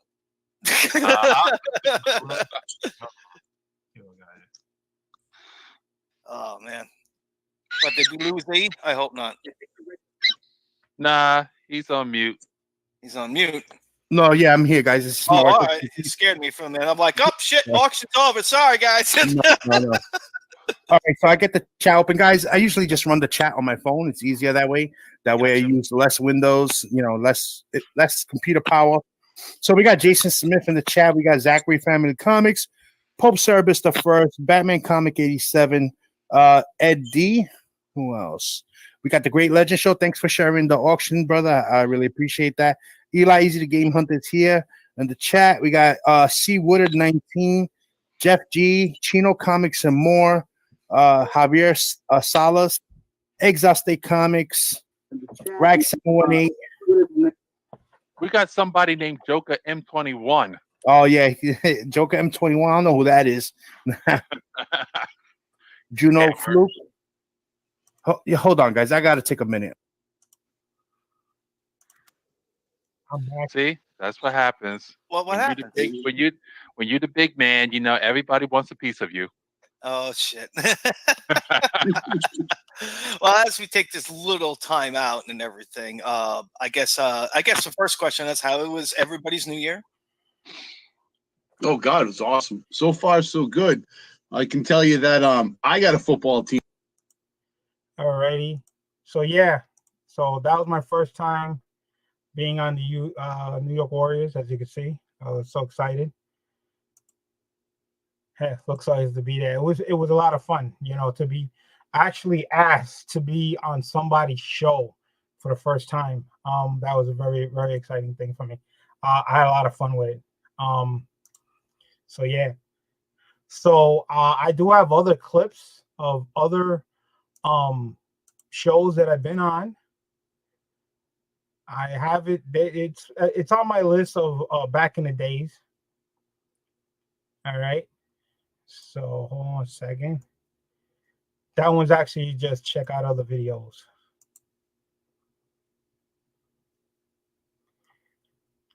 I'll give you a clip.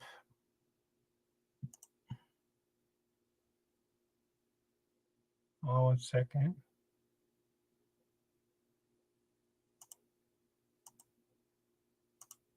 All right. Let me share the screen.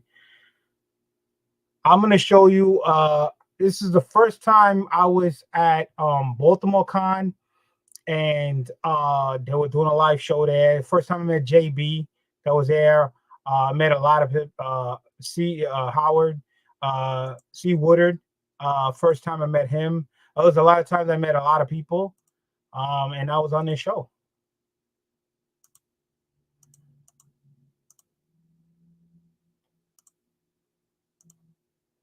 Oh, wait a minute, where's the volume? 2019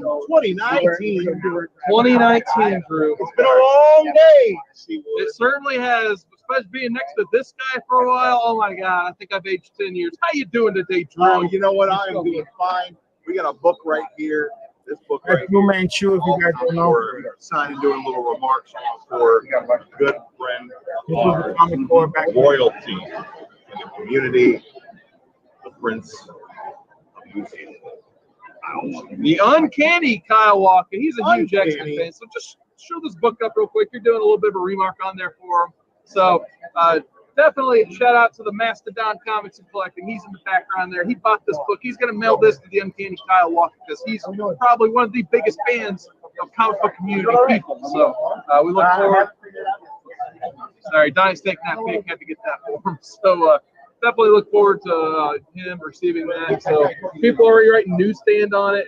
Legends messing around with it. But nonetheless, I want to introduce our guest for the comic book booth. We have Big Lion Cat 646. How you doing, man? Oh man, awesome time, man. I can't believe I'm here in Baltimore. We're having a great time, meeting a lot of people, man. The positivity that's going around here, man. People are just having a great time. I'm here with my wife, I got my grandkid. He's excited. He wants to buy everything. And I'm meeting so many people here, man. We're just having a great time here in Baltimore. If you're not here, come on down. Absolutely. And for whatever reason, you're living under a rock and you're not familiar with Big Lion Cat and one of my favorite parts of his channel, Lenny, who always likes to do that roar. You definitely got to sub him up, especially if you're in the auction aspect of that community. This guy does like 8-hour auctions every other Saturday. So what's your favorite part of doing these auctions, man? the people. It's more like a hangout Yeah. than anything else. The positivity that I get off the people in the chat.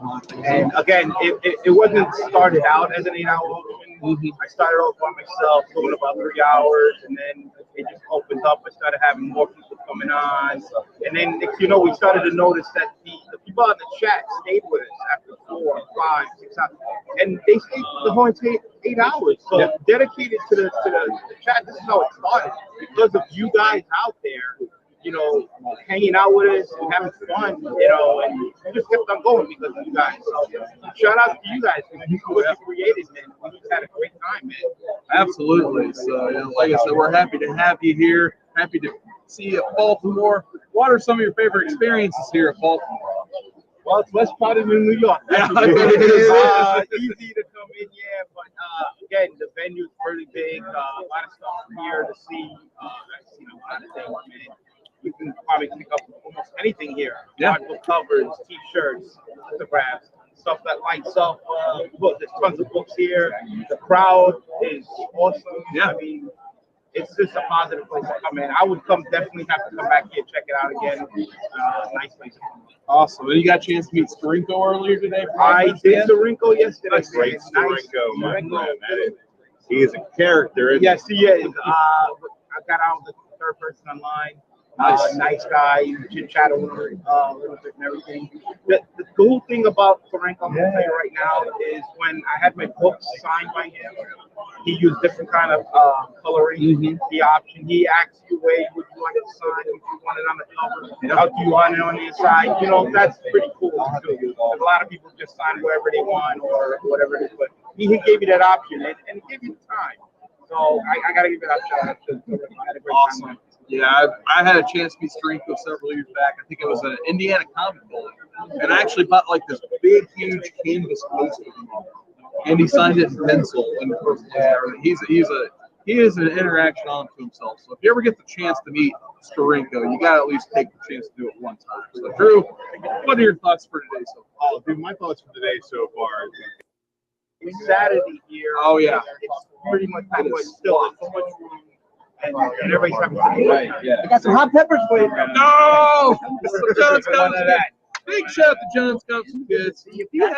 I don't know where he found these yogurt pretzels. I met John. You need to hook up John Rosa with some yogurt pretzels. First time I actually met him, then I told to him on the chat and stuff on the chat. Yeah, I am a big fan of complete food. Apples that doesn't spoil. Yogurt pretzels is where it's at. Beef jerky. I've always got those.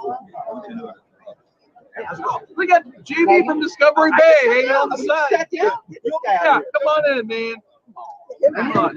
I need to. He's finally woke up.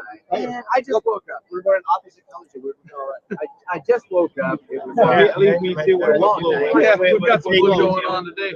So big shout out to JB from Discovery Bay. He's been holding it down, representing very well. So we thank you for everything you've had a chance to do for us today, man. I've been acting on JB all time. I'm doing great, but I'll tell you what, it was a late night or early morning night.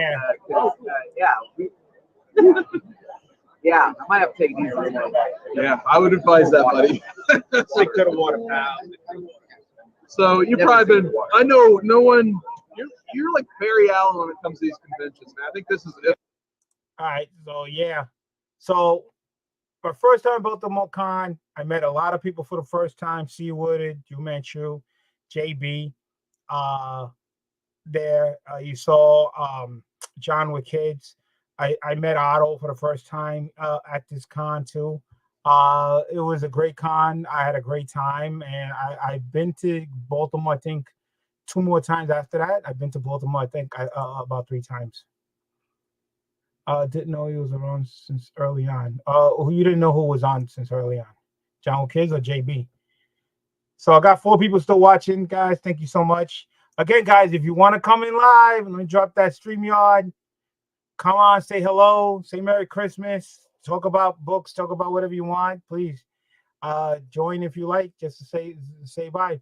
If you like what I'm showing, if you want it, Discovery Bay, yeah, it's the first time, only time me and JB were at the same place. he's been to C2E2, and I wasn't there at that time, but you know, yeah. So I got other videos if you like watching me back in the days. Let's see what else I can find. YouTube's been a trip. Let's see. Trying to find the older ones. I have this one. Hold on a second.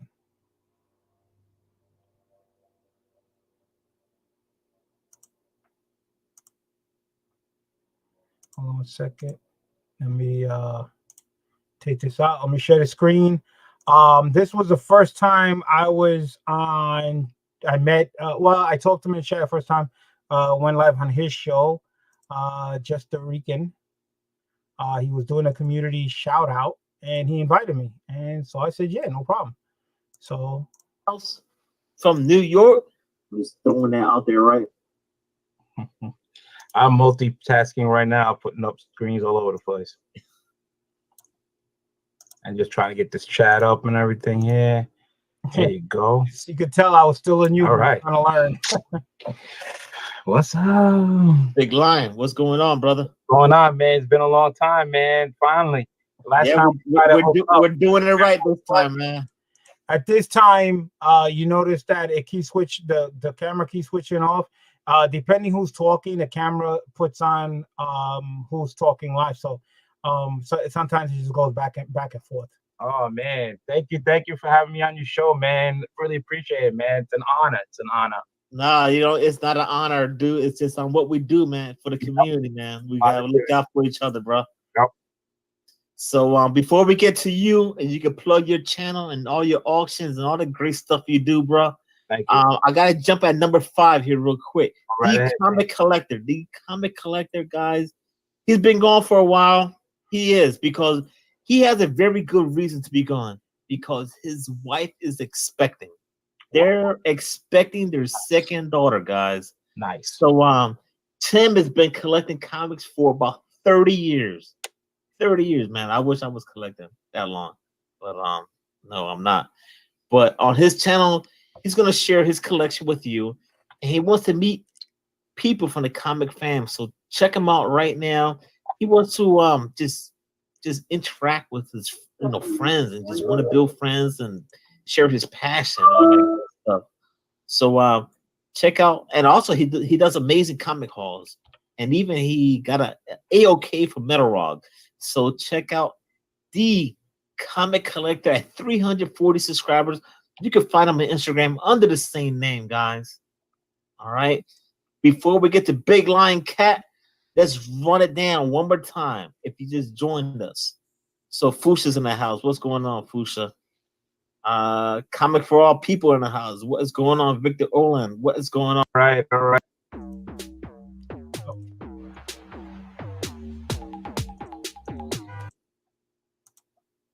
Thank you once again for me having a show, man. I think you're doing a positive thing, man. Love it, man. Everybody should sub each other up. So before I even get into it, man, if you guys don't know, today was the Puerto Rican Day Parade, baby. So all you Puerto Ricans out there, man, I got my flags on my car and everything. I do it every year. So I'm so thrilled, man. Must be a day, the reason why I'm here on that day. So thank you very much.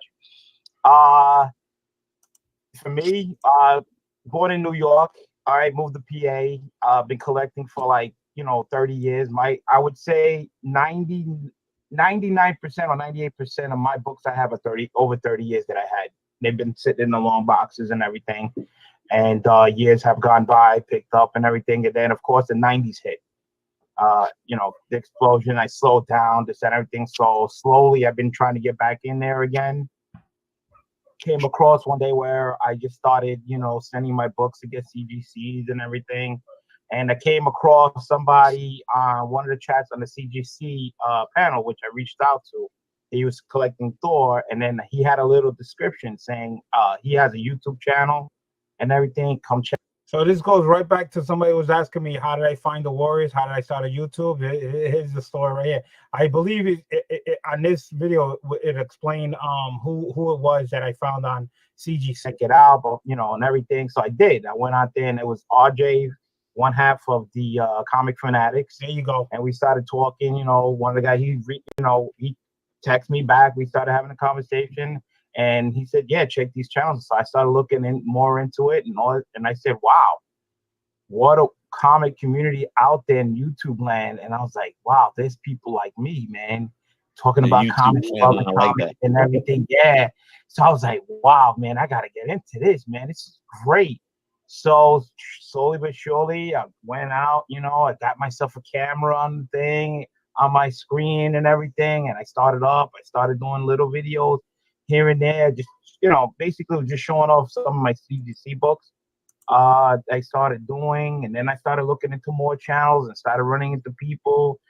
Then they were talking about cons and there was auctions, and it was like so much information was flying out on this highway. And I was like soaking it up, man. I was like, wow, look at people just everybody having a great time, man. Everybody acting like the little kid when they're like, you know, 12, 13 years old, and they're going to get the comics and everything. And I was like, this is for me. This is it, man. I said, I got to get a piece of this, man.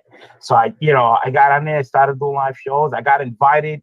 I give shout out, first I give a shout out to all of you. First, for R Jr. for getting me here. When I first met, he opened up the door. I got to give a shout out to the New York Warriors. My first invite on an auction. I got to give a shout out to them, man. Great bunch of guys. I met them. They're funny and everything. And then I got to give a shout out to Comic Spectre and Scott Farr. They gave me my first AOK, and I was blown away. If you haven't seen that video, I was shocked, man. I could not believe the love that I had, coming back and everything. And I tried to give it back. I got to give a shout out to my boy, Thoro Cuboro, man. He's doing those charity auctions from the St. Jude's. I told him, I says, I'm there. I donated books. I told him, it says 100%, whatever books I give, 100% goes to that charity, brother. 100%. I was like, and that's what you're supposed to do. You know what I'm saying? Yeah. So you can't and people get criticized for an auction or a charity. Yeah. And we can't forget about, I remember, I always bring this up because White Wheel did one with, yes. And I got issues, and they got thumbs down. And you know what? I tell my wife to this day, I get pissed off when I think about it.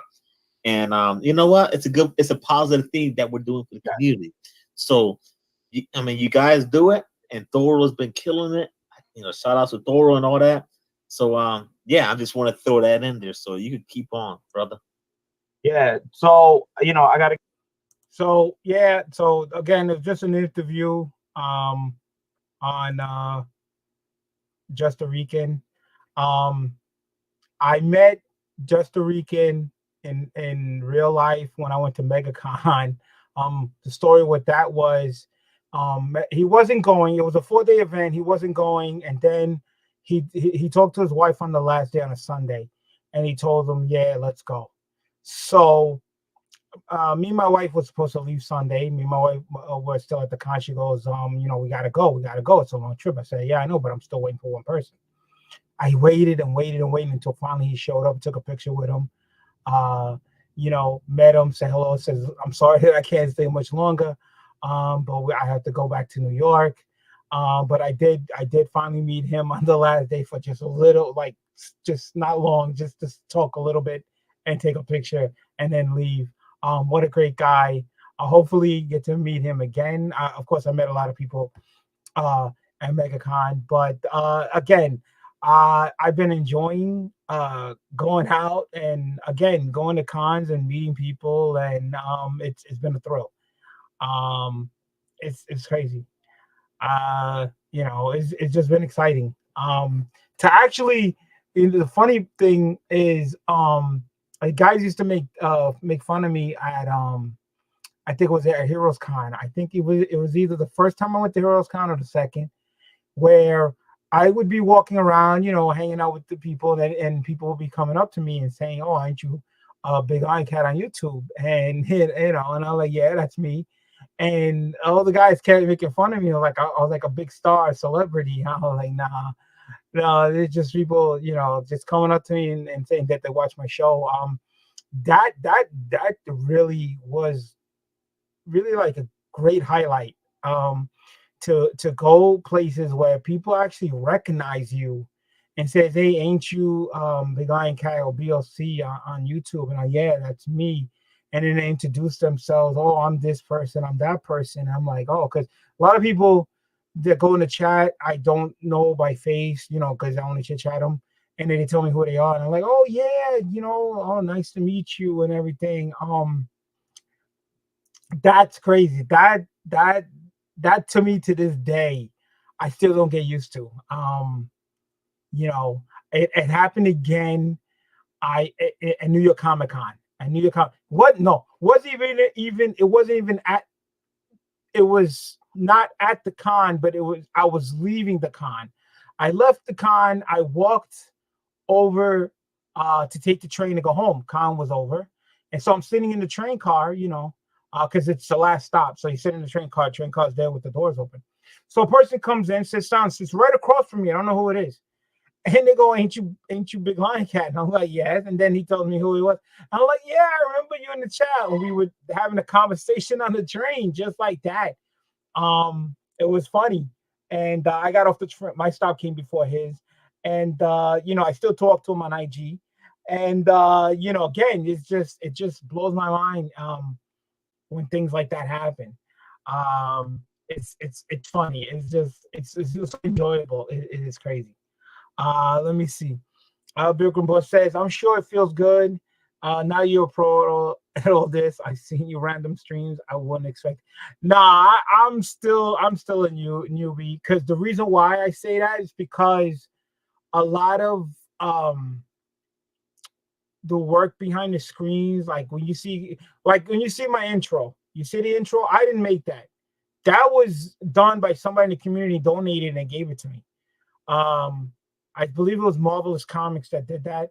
Because I have no idea how to do any of that stuff. I tried, I just can't get it.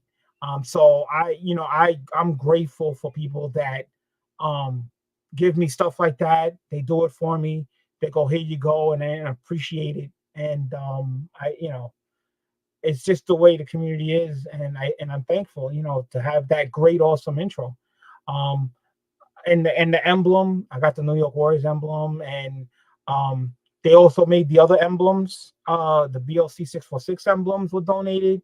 I don't know how to do none of that stuff, and so I'm so grateful for people like that to give to me and to show it out there. Yeah, but that's what the community does. Yeah, does. Yep. Yeah. It's a beautiful. If you watch back in the days, there wasn't StreamYard.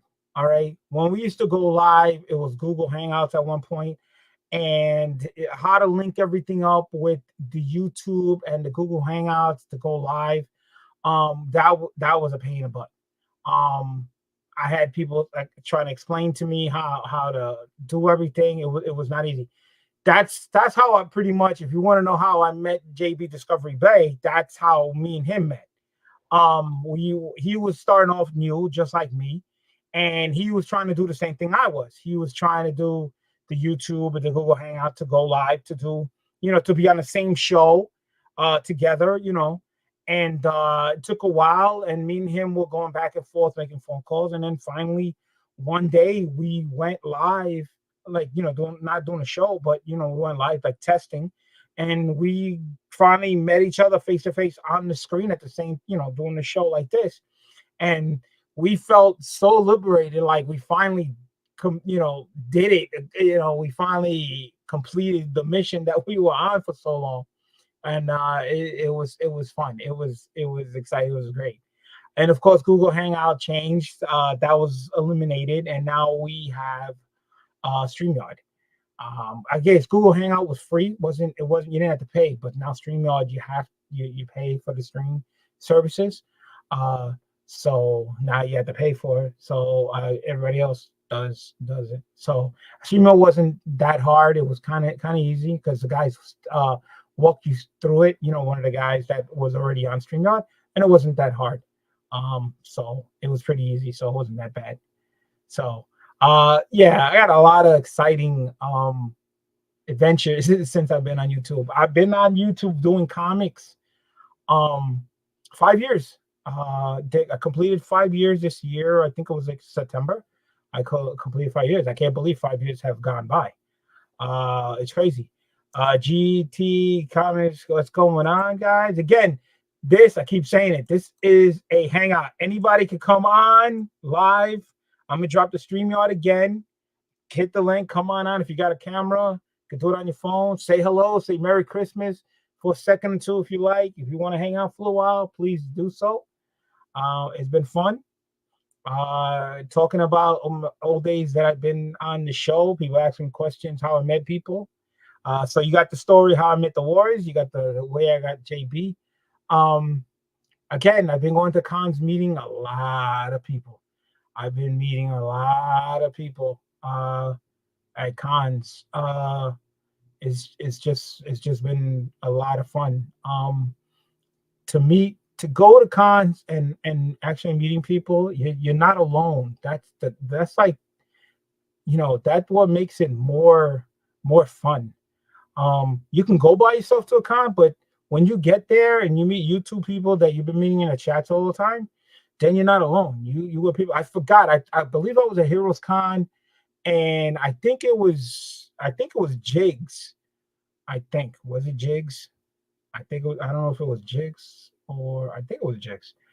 I forgot. He wasn't at a con he wasn't at a con for a long time, and I hung out with him. You know, we walked around and he got online to get some signed books and you know, just had a great time.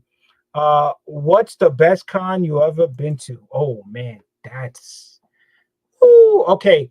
Like what do you mean by best con? Like comic book wise, community wise, price wise, size wise? You know what particular area of the con you're telling me?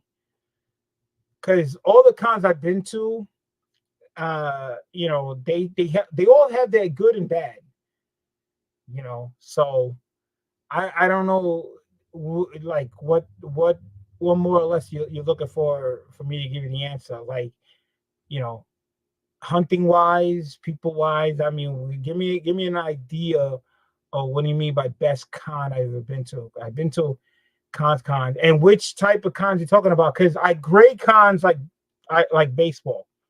Okay, you got the major league cons, you know, all our big ones. Then you got the triple A's. Triple A's are just as good as major leagues, just one step lower.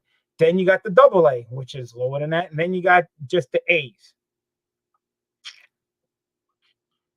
The A's, I wouldn't really call it a con. I would think A's are, to me, it's like a one-day show, but sometimes they have 2 days, but they call them cons. So let me know what more or less.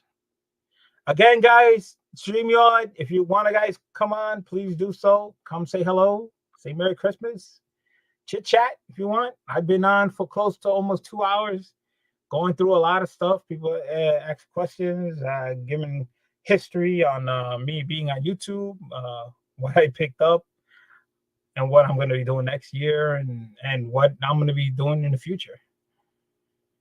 Let's see. I showed some old videos on some shows that were on. I got some more clips. I've been on a few more of the shows that I've been invited on, interview wise. You know, I got a lot. I don't know if you guys seen them. They're pretty old. I can actually even show you my first video, my first YouTube video. I don't know if you guys want to see that. Which is, it's funny when you watch and see how weird everything was back then, because I had no idea what to say, what to talk about. I can even show you my first auction by myself, how I started doing auctions.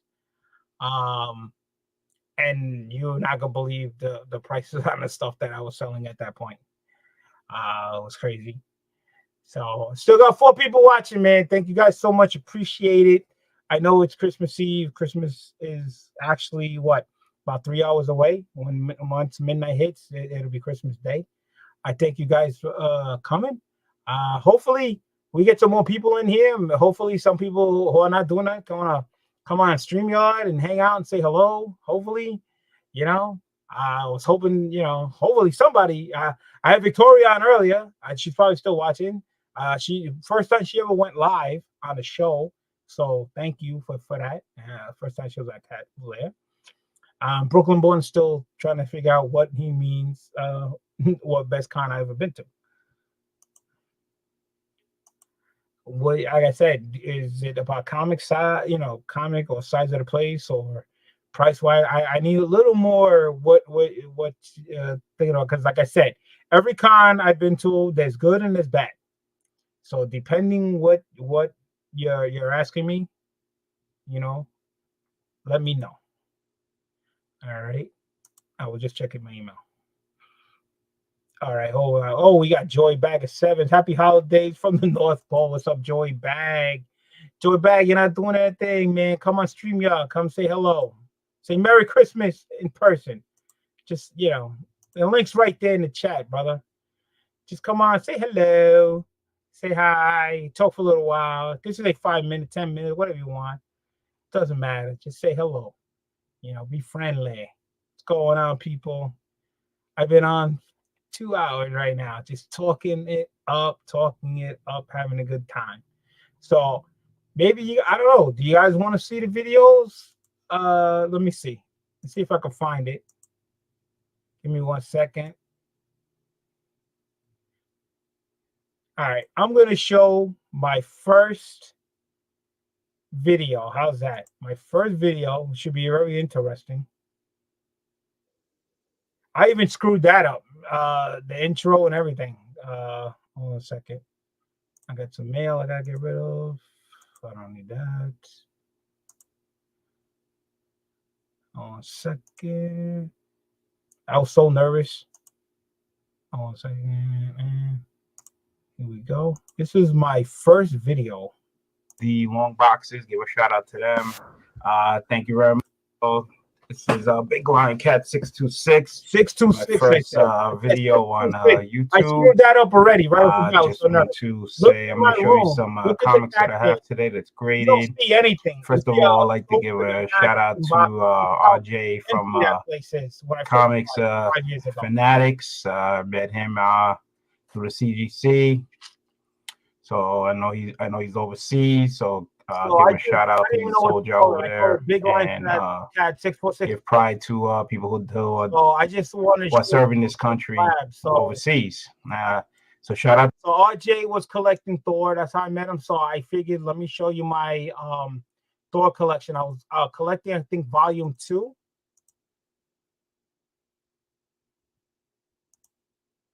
All right, Thor, and here I have Thor Volume 2. I don't know if you can see it there. It's a little blinding light. I got a light in the background.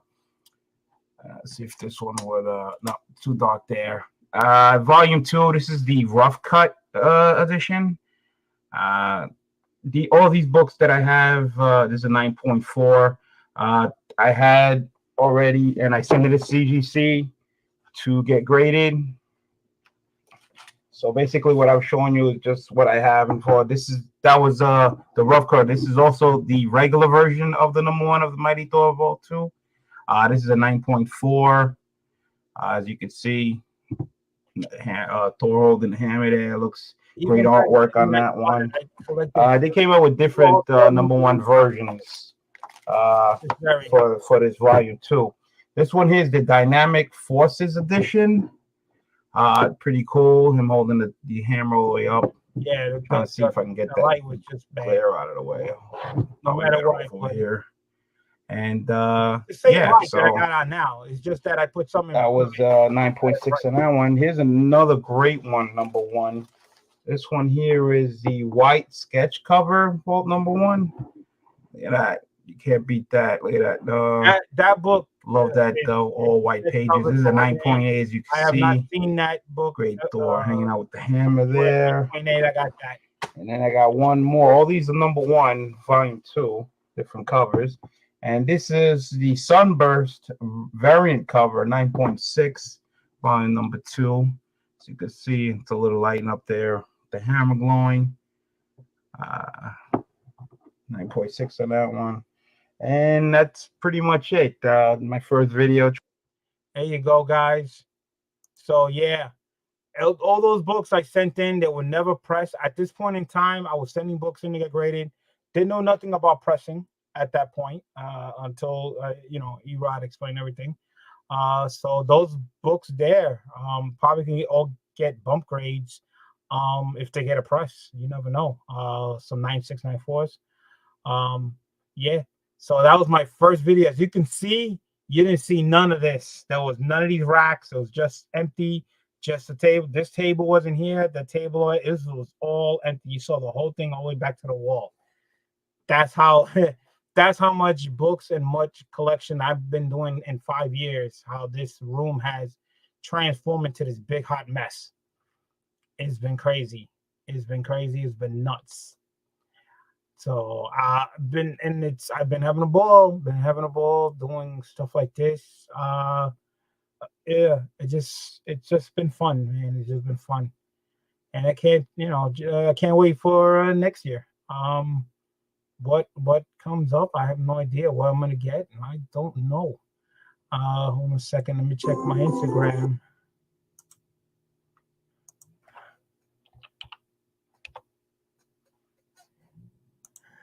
All right, sorry about that.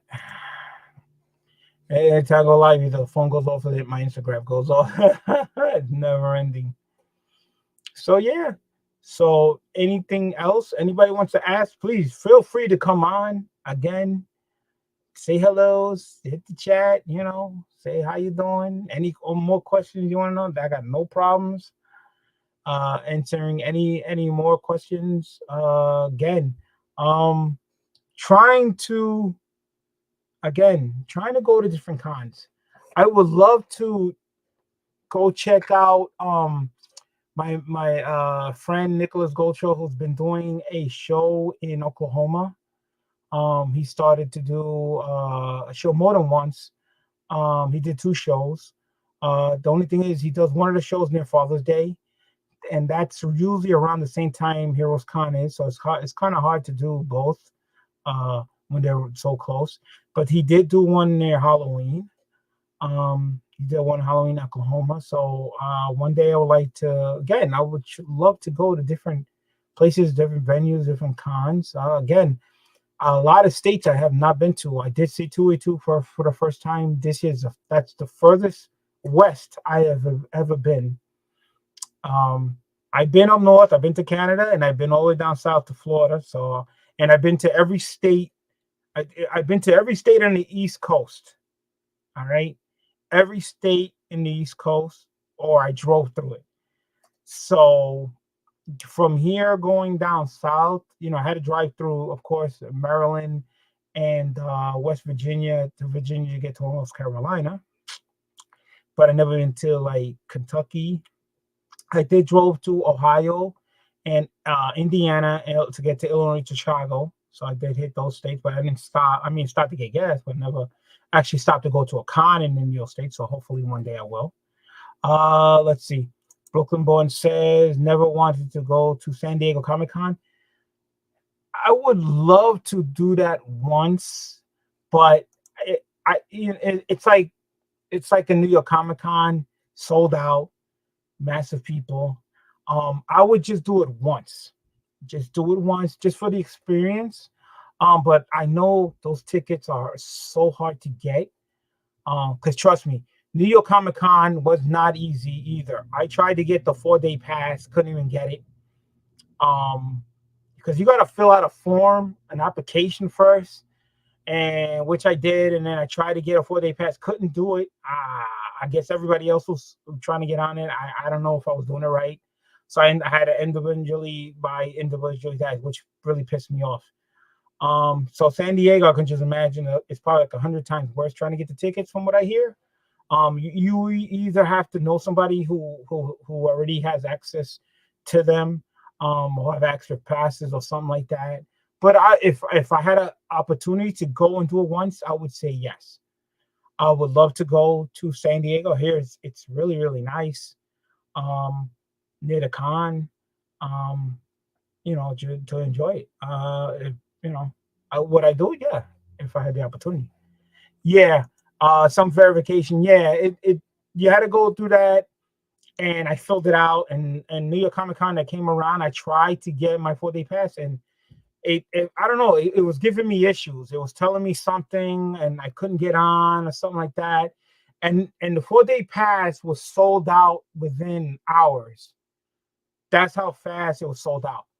I am not kidding you. I would say a couple hours. It was sold out 4-day passes. It's insane. It's insane.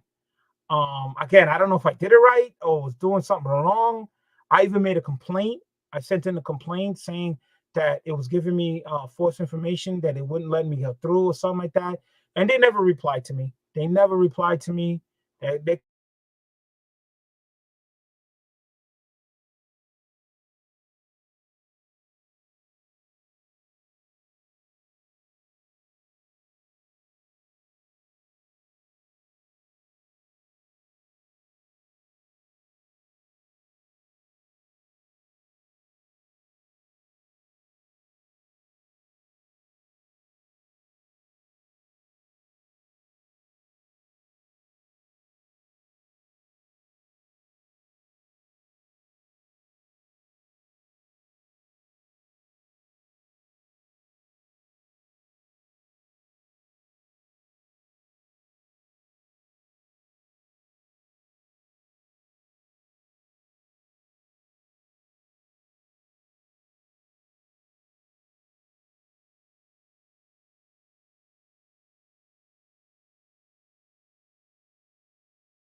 Am I still back? I'm back. Anybody still here? For some reason, I lost internet. And this is a hard line. This is not Wi-Fi. So I'm guessing something happened to the outside line or something. I don't know. Who the hell knows? Maybe a tree fell down. Yeah, I'm back. Okay, I'm back. Oh, I kept looking. I was like, but it's not a Wi-Fi problem. I got a hotline. I'm actually connected to the hotline, and said I had no internet. So I'm guessing something happened out in the field. I don't know. He got me. I was like figuring. I was like, oh, I know I paid the bill. I know I paid the bill. It wasn't that? So, so yeah. So what I was talking about before I got cut off, I can't remember. Yeah. So that was my first first video. Was crazy.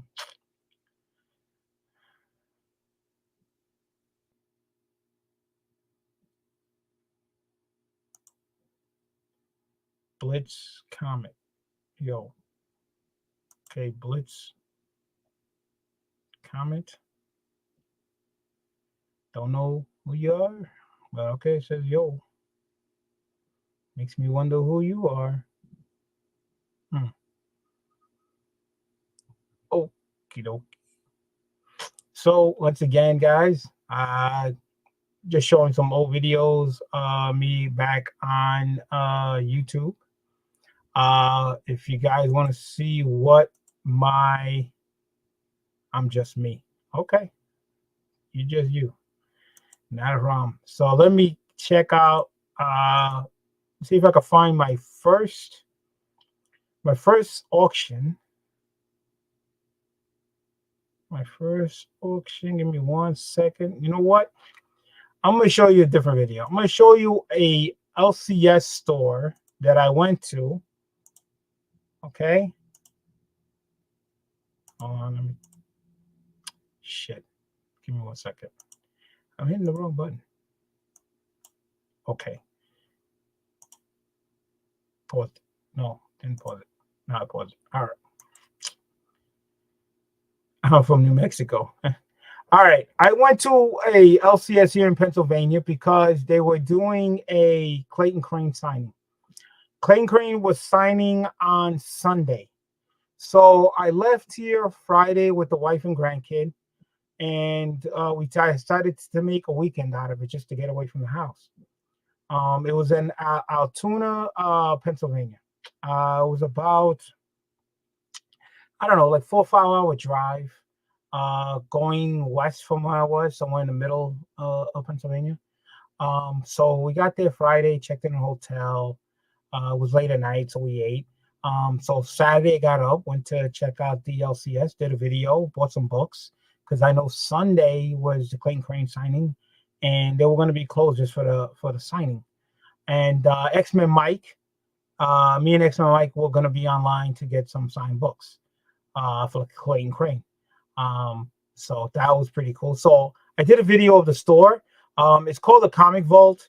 And the reason why it's called the Comic Vault is because the comic book store was actually a bank at one point, and it has a vault. It has a safe vault, and you'll see it in the video. Where it's a cool store. All right. So I did a little video. I first did the video, it didn't come out. And I did one hell of a video talking through the whole thing, and I had to redo it again. And so I had to do a quicker version because I was doing it a second time. So give me 1 second and let's check that out. All right, guys, Silver Surfer. Doing this for the second time. First time screwed up. And I went through every detail, believe it or not, the first time around. I'm so sorry, but this is gonna have to be a quick video. I can't go the way I did it the first time. Comic Vault. He had a lot of signs, a lot of great stuff in the store. That's me walking around the tables.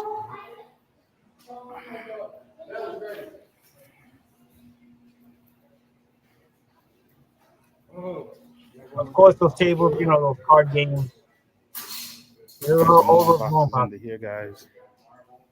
A lot of sketches, guys. A lot of sketches. Everything that you see on the wall is for sale. Everything is. The guy's been here for about 4 years. This used to be an old bank.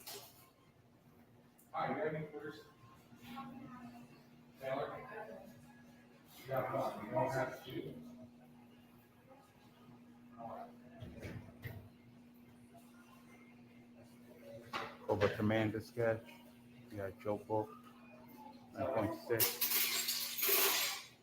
Sorry for the glare, guys. Detective Comic, 9.6. I will give you more details, but like I said, I did this already and I screwed up. All these are sketches and signed, guys. You definitely have to come check the store out. I can't believe I'm doing this again. Nice store. Everything you see for sale, guys. I wish I would have more money. This is just badass right there. 9.4, volume 2, number 36. Signed by Scott Hanna. I wish I can give you more detail, guys. But I really trying to get this done and then go shopping. I actually have my wife with me and my grandson. They're outside. And this is the second time I'm doing it. I already went through the whole entire store, actually with more detail. Just crazy, guys. A lot of sketches, guys, man. A lot of great stuff on the walls. Amazing Spider-Man #1. Get that. These are for sale, guys. The guy told me. My goodness. It's just crazy, guys. This is actually a pretty nice store. I definitely recommend it.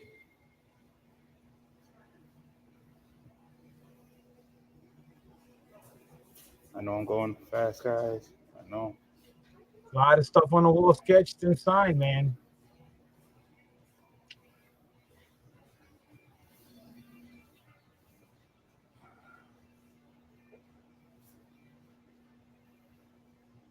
This was actually taken on a Saturday. The next following day was the day where Clayton Crane would have been signed.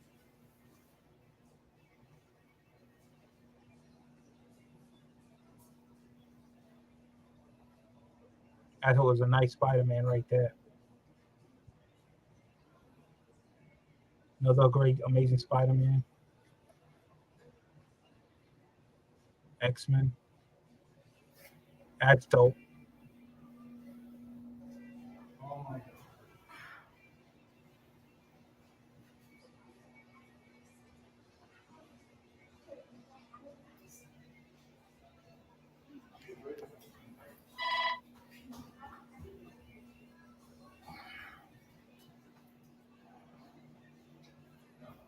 That R2D to it, that's like a cooler. You put some ice in it. You can put some, water, sodas, and stuff. It's just a cooler. You got posters.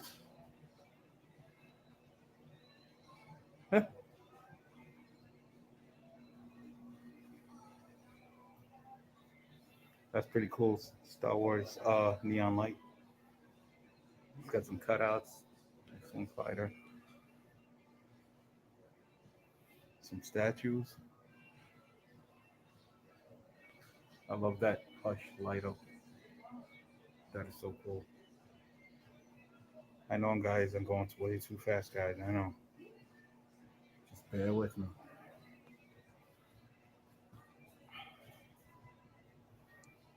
Graded book signed. Sorry for the glare, guys.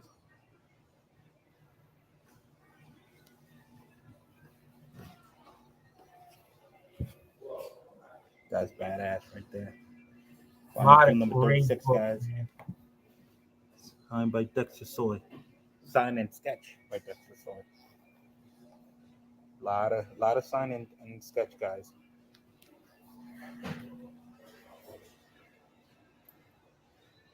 Dude, I'll be in here, I swear to God, with all these sketches and everything. There's tons and if you're into this sketch sign books, this is the place to be, bro.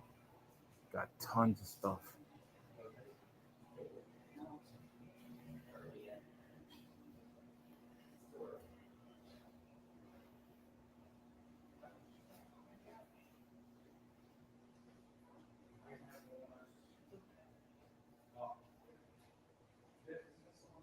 I try to go as slow and fast at the same time so you guys get a good look of the books. I know sometimes that people do videos and they go too fast and they want to take a closer look at the book that you went by. Nice looking electro.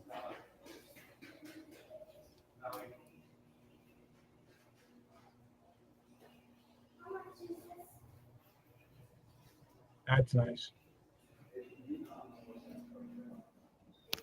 Guys, just so much stuff. Like I said, I went through it. I even talked about it. I had to Is the do it vault? over. This is why they call it the comic vault. That's actually that's a real safe.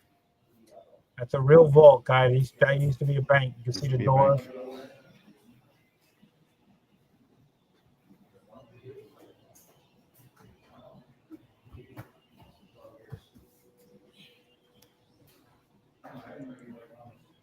Yeah, it was a nice store. It had that little wagon, Robin, wagon, and the Spider-Man one. Those are the old times. I don't remember those. Those are cool.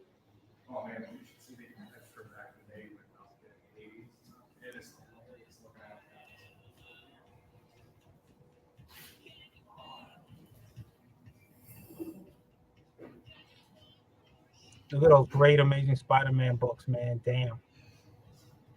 That's the one I really love there. That's shit is dope. So the remark on that one, on the Wolverine, so the little remark.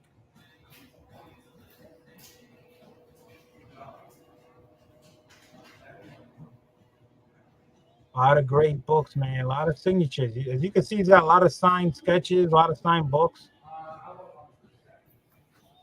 But the prices were a little high, guys. A little high. I did pick up a lot of raw, decent books. I did pretty good. Yeah, you would have to watch my whole video from the store and show you what I picked up out of there. I picked up a lot of raw books.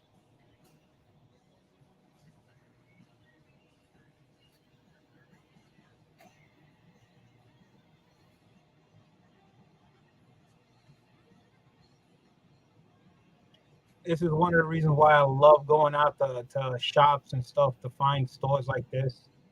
You know, it's fun. You know, to see what they got, see what's out there, see what's available.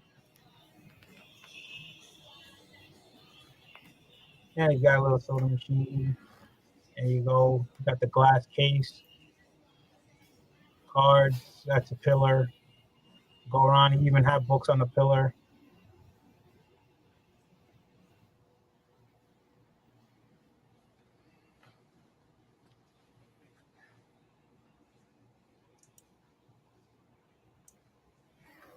This was dated about 3 years ago. 3 years ago, I went to the store.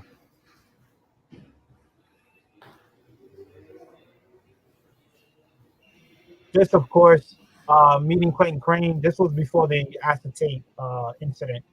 This is before, before that.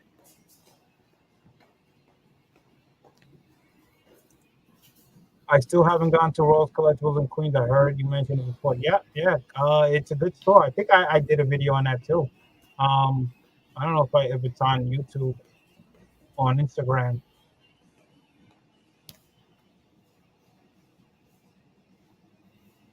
Yeah, a lot of stuff, man. I did all my shopping on Saturday. Did the video on Saturday.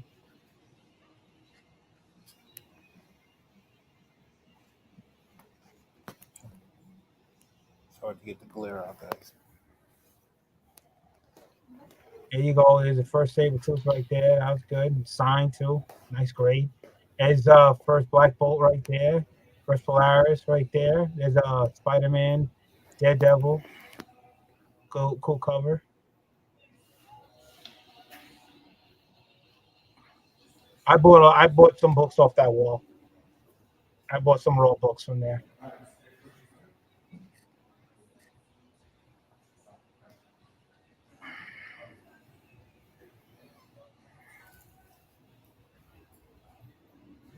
There's some action figures. They got a little bit of everything. I mean, it's not that big of a store, You know, it's kind of small. Again, it's just a small bank, but he's got a lot of stuff in here.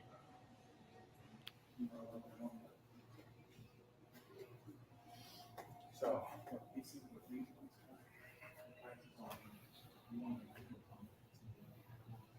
nice Wonder Woman statue. Books.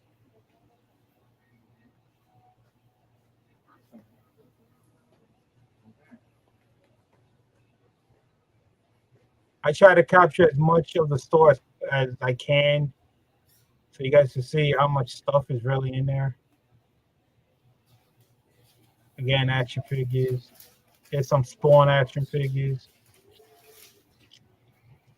Yeah, t-shirts, comic book.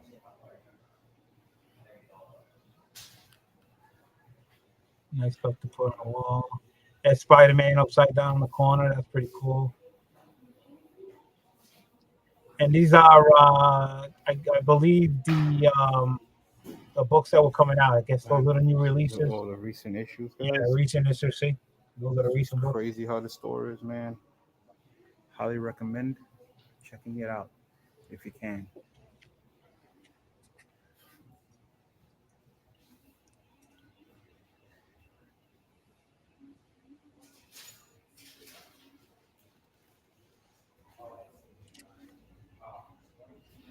I think my grandson picked some action figures up. I think I was there for the comics and the signings. I apologize that I'm going way too fast.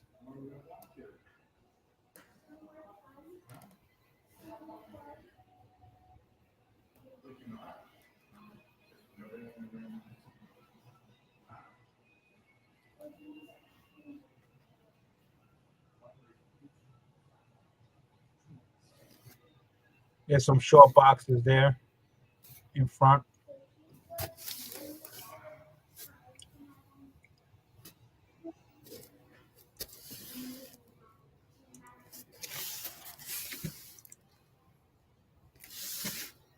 think I'm almost done.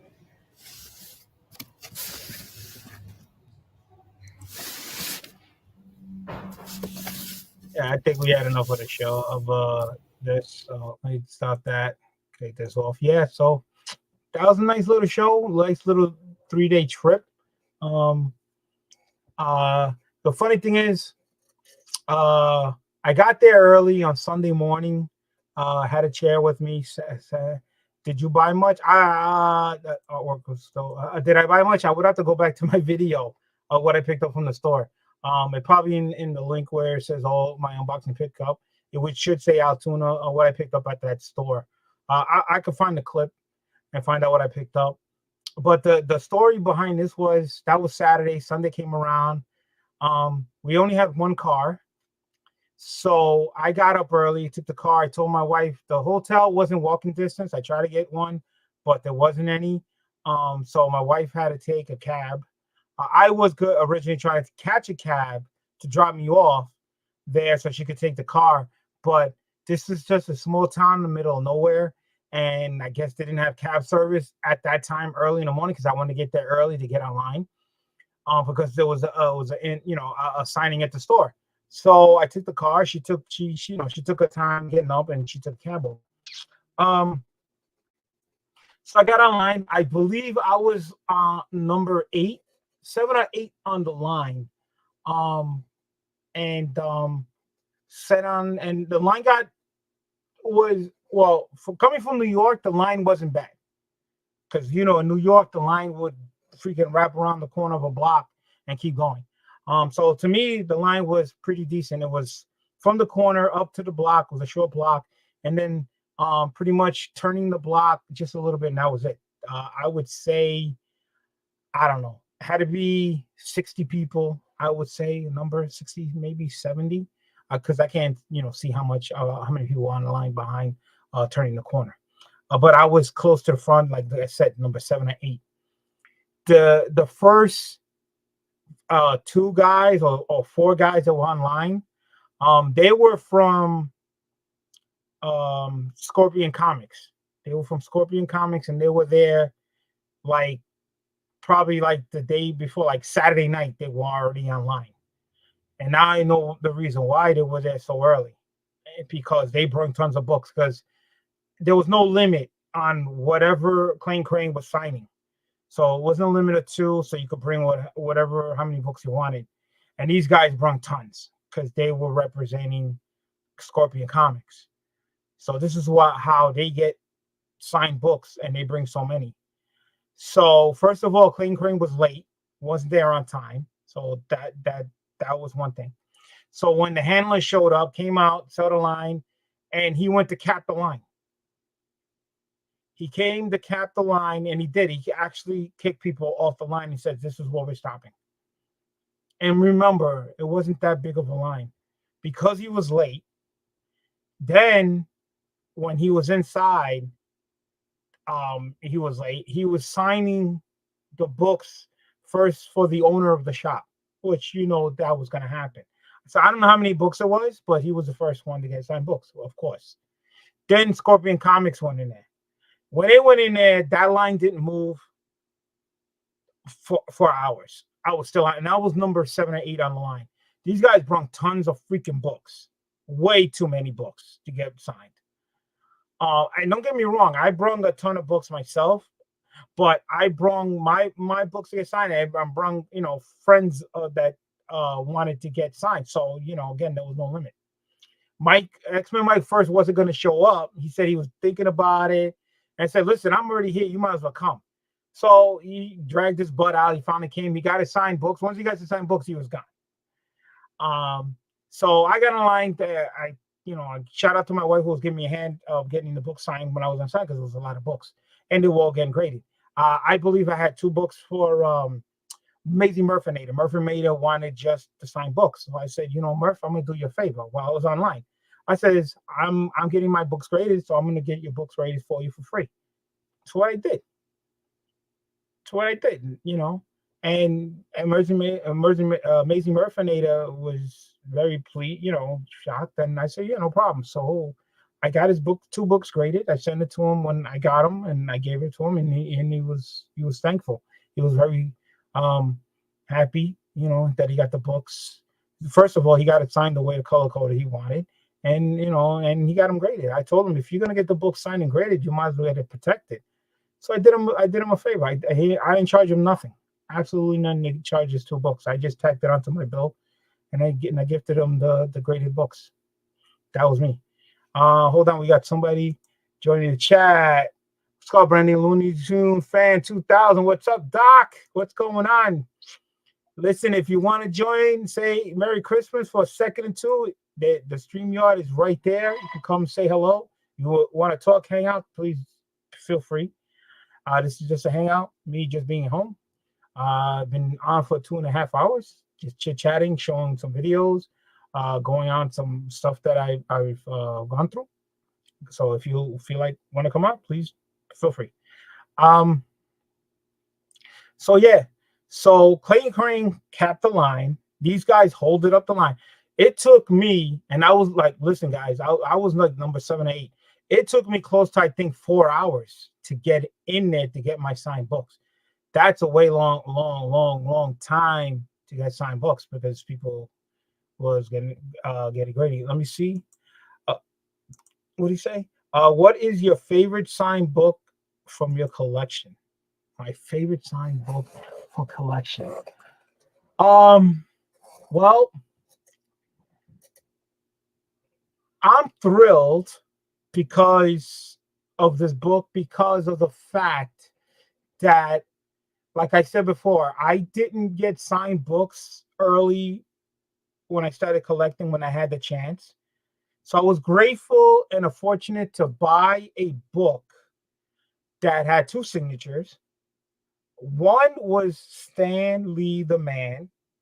Okay, the only book I got him, and it was also signed by, I believe, Joe Sanat, I think was on. So it's double signed. So I forgot it was an auction or something. I won the book, my first book. So I really wanted to get a yellow label. Now, you can't send CGC to get a yellow label on it because it was already signed.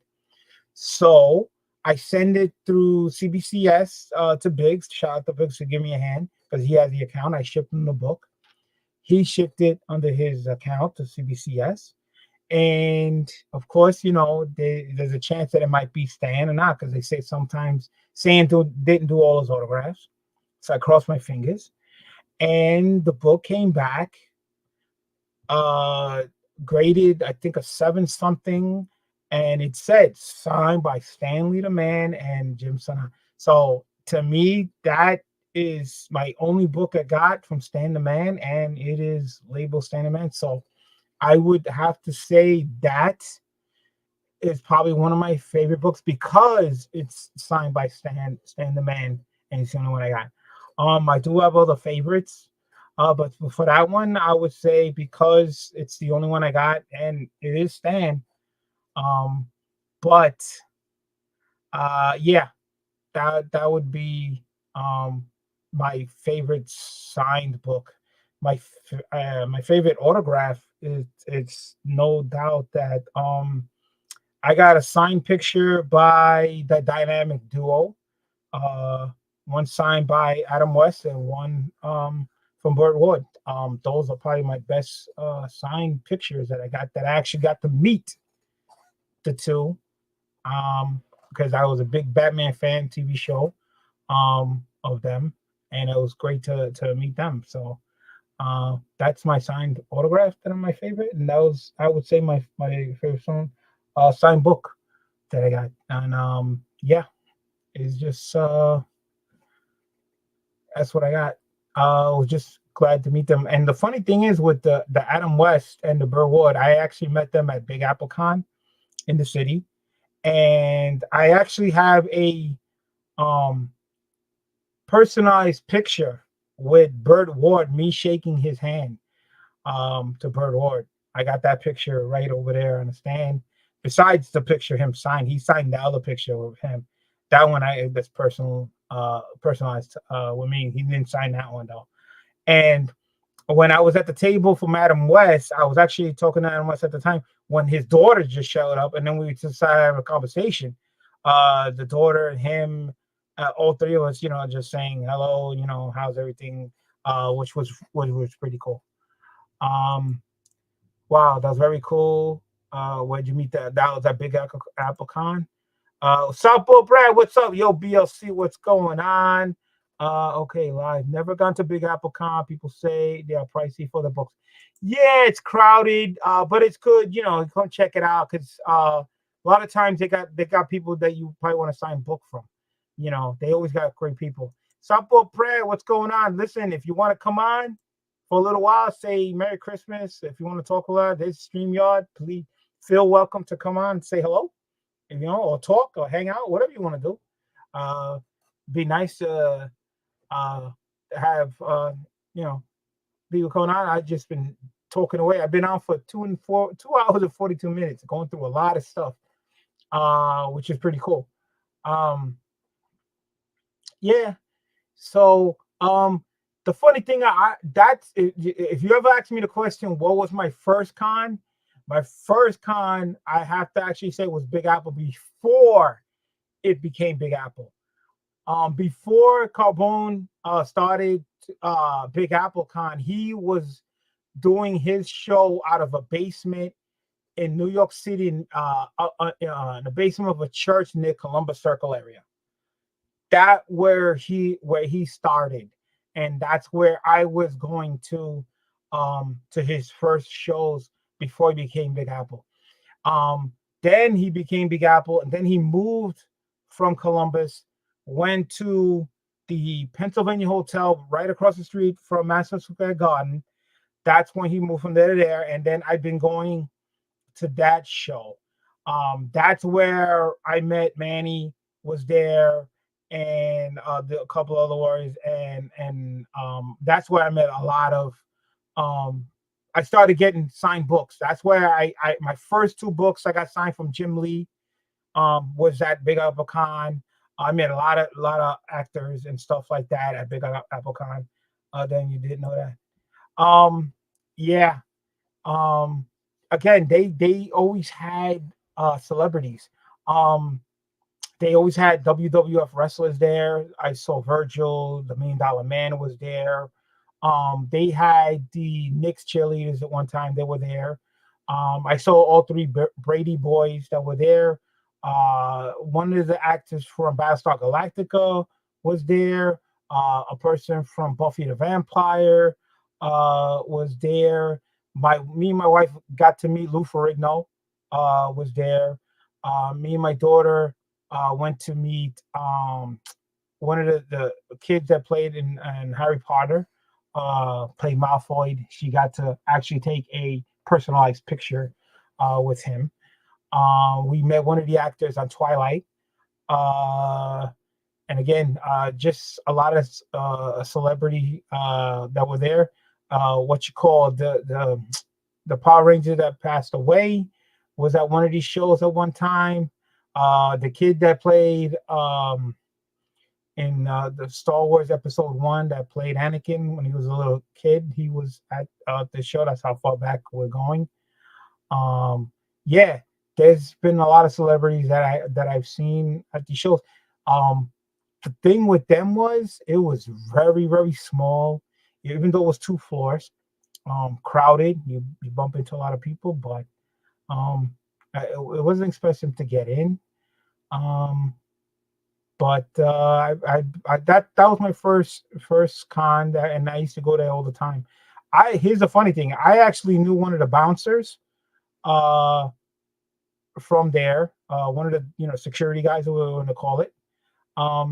I used to read his meter. He lived in Queens. I used to read his gas meter. The gas meters were in the apartments, and he saw me one day. He was like, "Listen, can you read my gas meter? Because I got to leave." And then we started talking. I say, "Ain't you the guy, security for Big Apple?" He goes, "Yeah." Says, "You don't recognize me? I go to Big Apple all the time." "Oh, yeah, I remember." So every time the month came around to read his gas meter, I'd go right to his house, read his gas meter so I can go out. So anytime I used to see him, working at Big Apple, say, "Remember me?" Hey, "Oh, yeah," and let me right in. Even though I paid to get in, I didn't have to wait online. Yeah, it's funny, small world. Yeah, it's funny. I haven't read his meter because I don't read meters no more. I guess I haven't been to Big Apple in a long time too. But they're not at the Pennsylvania no more. Now I think they're at the New Yorker. They say it's a bigger place. I don't know. I've just been busy because every time he does a show, I think he's doing a show soon. It's around Christmas time. And Christmas time usually I'm busy or nothing to do. I believe Big Apple was the first time I think I took my wife and one of my daughters to a con. I believe that was the first time my middle daughter went to a con, and my wife, my wife went because she got a little further censure. That's the first time they went to a con. So, and I got somebody joining me. What's going, Southpaw Brad? What's going What on? is up, buddy? How are you doing? Oh, Merry Christmas to you and your family. Same to you, man. Same to you. Oh, how's it going? Going great, man. I actually got done with the family stuff and said, I know somebody's on YouTube right now. So I hopped on and saw you drop the link. I said, what the hell, man? I'm going to hop on with my boy and see what's up. So Yeah. I did the same thing. I did the family thing. All my daughters were here. Most of my grandkids were here. We, went downstairs. I did my annual Christmas bingo game where we get bingo cards and I put money in envelopes and I put numbers on the envelopes. And if you win a bingo, you pick a number and you pick an envelope. And then, at the end, you open up and see how much you won. So that's cool. Yeah, I do it every year. One of my daughters really racked up this year. So my other daughter was kind of upset. So it is what it is. Yeah, there's always next year, Yeah, it's always next year. It's always next year. Yeah. So I've been talking up a storm, showing videos, what I did 2023, what I'm doing 2024. So tell me, let me ask you something. How was your 2023 this year, comic wise? Man, it slowed down a little bit. I kind of scaled back a little bit. I've still been buying. I've still been reading probably as much as I have all year. I don't think I dropped off of There's plenty of titles that I'm reading, so I've still got a pull list, and I'm still reading quite a few titles. But I'll say this: the best thing I read all year was Ghost Rider. Really? Yes, the best thing I read all year was Ghost Rider. I don't know if the chat anybody been rocking with Ghost Rider this year. Let me know, because I loved it, dude. It was great. It had that horror element, but the story was just really well done. And they had some funky stuff, like they had that Helverine, like the Wolverine Ghost Rider with the claws and stuff. There was a funky character in there, but it was well done. Like I don't mind a solid, I don't mind characters like that if there's a solid story behind it. I mean, the story, it's all about the story, really, Right. And that was the best thing I read, dude. And I'm reading Batman. I'm reading Detective Comics. I love Ram V. So I'm reading his. His is kind of more of a slow burn, but I think his writing is really well done. Okay. I think he's a good writer. I like him.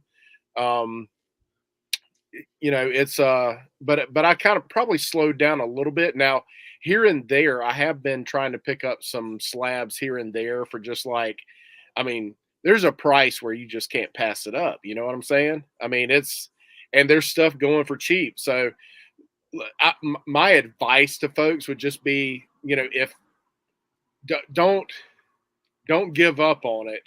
This is a buyer's market right now. This is a buyer's market. If you're a comic book collector, this is a buyer's market. So pick up those keys you've been looking for, because chances are they're a lot cheaper than they were a year or 2 years ago. Most definitely, because I know for a fact, because I did my auction, my last one of this year, and people were picking up dirt cheap on my slabs I was getting. I was selling some nice, decent slabs, old books, man, for real prices. It is what it is. But yeah, the hunting's been very, very good. I got tons of books that's coming in here. It's been crazy. And this year I finally did it. I got 1,000 slabs in my possession. Holy cow, dude. Yep. You got to do a video just kind of like sifting through that stuff and just I'm still trying to organize all this. First of all, I don't have time to read books. I don't have time to put this stuff away. The books just keep coming in. So what do you have a pull list? And shout out to Cliff on Comics there. Hey, Cliff, what's going on? Cliff is in every chat. So some steals out there this year. Many books for sure, dude. For sure. Yep. Yeah. Cliff Comics. He's on Southport. What's going on, man? Hey, if you feel like coming on and saying hello, there is the StreamYard link. If you like to say, come on, please feel free to hang out. Yeah, there's definitely some steals out there. It's crazy. I mean, it's like if there's a book that you've thought about, or something that maybe you've been wanting, and there's a price, I mean, where I don't know that you can pass up any slab. If you can get what's up, Cliff? Cliff is in the house. See, Brad, this is my first time dude. With you. First time, brother. Yeah. I mean, it is. What is that word? Serendipitous? Sure. Yeah. Yeah. I don't know. I just, we have that. We have this. We have our little connection, and I'm so happy I'm on a stream with you. Same, brother. I'm same here. Same here, dude. Yeah, it's interesting how life brings people into brings these connections together and stuff. So I feel the same way. That's I wouldn't I would not have guessed it, or but it's it's cool it's cool for us to share the screen together. I've been in a lot of chats that you where you were on the panel and vice versa, and now so we get to share the screen with an icon, no less. So I was like, I've only been here a few months. Have I achieved icon status? Well, It's your association too, though. You're the representation of the group. So Oh my God. Yeah, I really have been. And I'm also, what do you call it? I'm also like the booking agent, you know? I'm like, hey, I was like, what's up? Travis, did you know that Ronaldo was an artist? Y'all should have him on in between the lines. Yeah, that's dude, and I'll tell you, I mean, if you don't realize what the company we're keeping right now, so it wasn't this Heroes Con, it was 2022 Heroes Con. I had the fortunate experience of hanging out with our boy BLC here for a while, and the people, he's laughing already because he knows what I'm going to say. People walking up to him, they know who he is, and this was in North Carolina. So Heroes Con is in Charlotte, North Carolina, of course, and people are walking up to him like, "Hey, dude, you're on YouTube," and I'm like, "Dude, this is legit. Like we're in the company of greatness here." So I guess I'm. You know what? I don't know. I have no clue how I'm going to afford to go to Heroes. Like I am struggling deeply with it, and I really want to go because you want to see people say hello. I can't wait. I'll be like, I know this one. I know this one. I was man. like, and it really is. It's the all right. So BLC, let me ask you a question. Go ahead. So you've been to a ton of cons. I wouldn't say a ton. I'm spreading my wings lately. Yeah, last couple of years. Yeah. All right. So how? I mean, but you've been to New York for a long time. You've been to other states to cons, right? The funny thing is that New York Comic Con you're talking about, I only been there twice. Okay. All right. So tell me, because you were just talking about meeting like these personalities and stuff. Mm-hmm. How would you rank Heroes Con compared to other cons that you've been to? Like as far as if you're a comic book collector and you want to go to a con, right? And I know what other people have said. I'm just curious what your take is on that. Okay, the way like I kept saying this, and I'll say it again. I judge the cons like the major leagues. You got the major league level, you got the AAA, you got the AA, you got the A. Yeah, I like that. So that's how I do it. Now, Heroes Con to me is a AAA.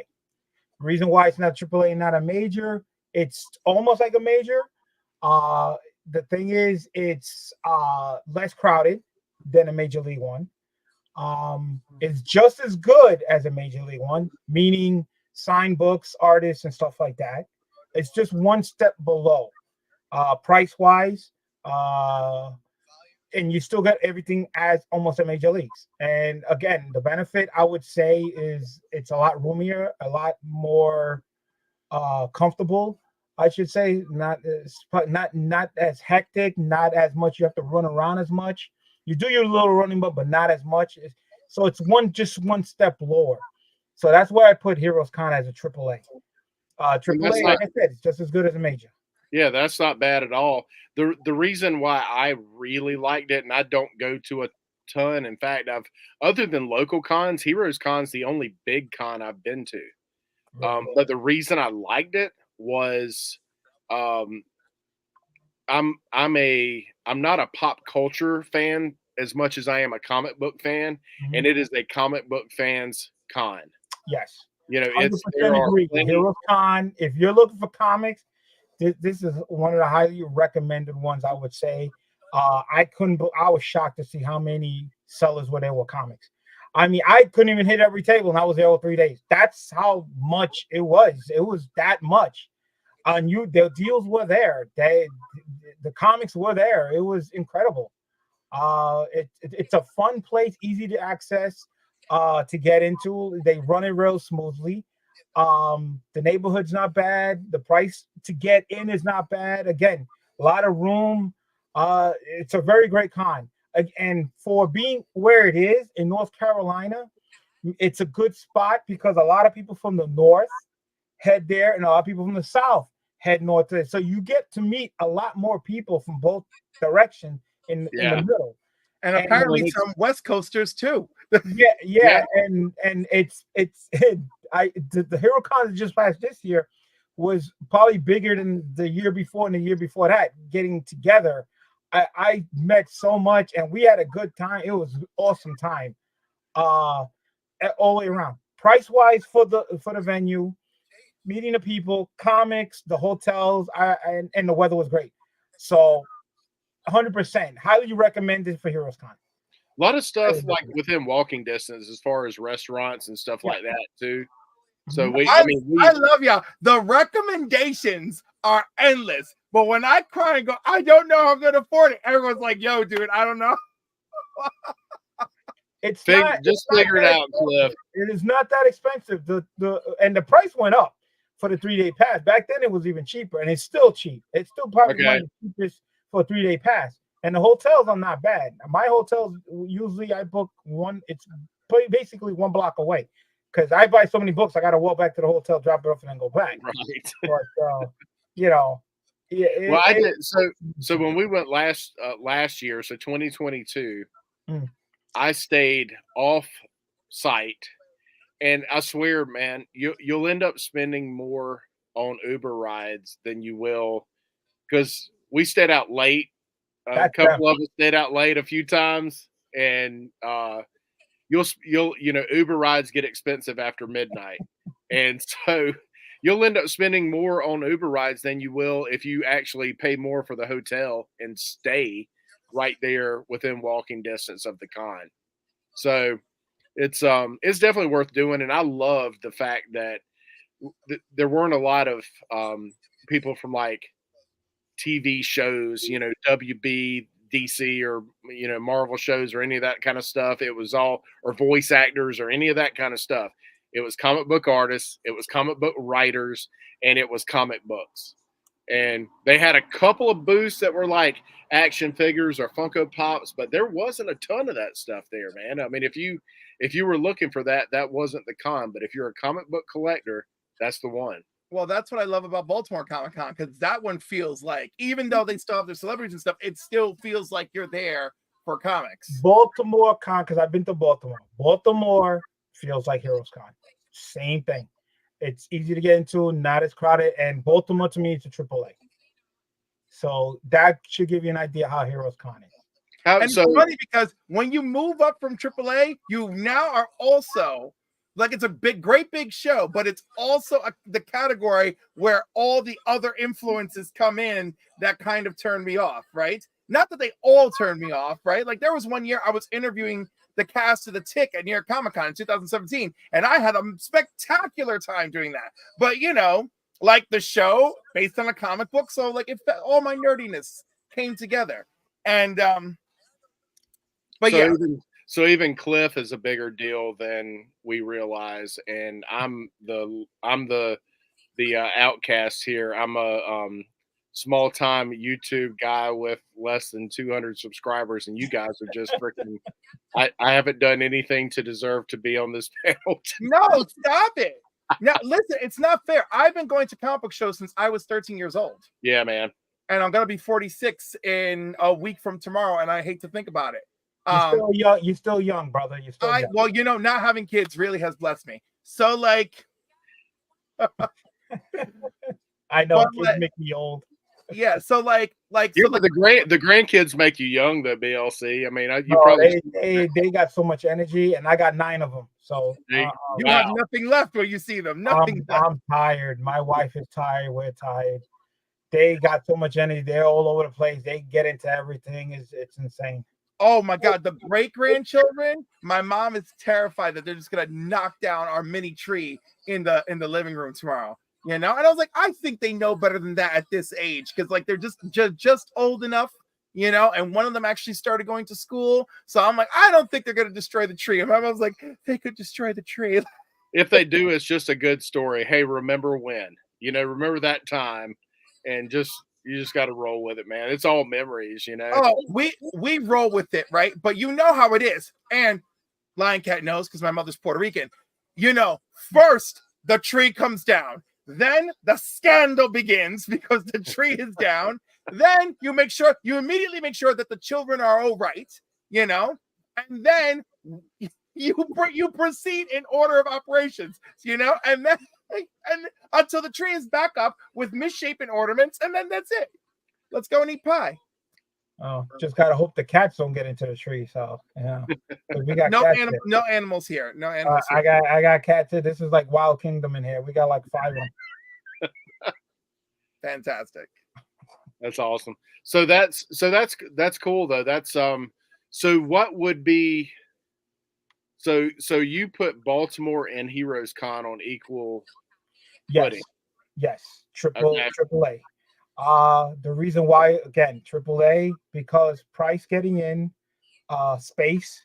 Baltimore to me is considered a comic book type con, so it's a lot of comics, a lot of room, accessible wise. Yeah, so it felt like if you go to Heroes Con, you feel like you're at Baltimore in either or.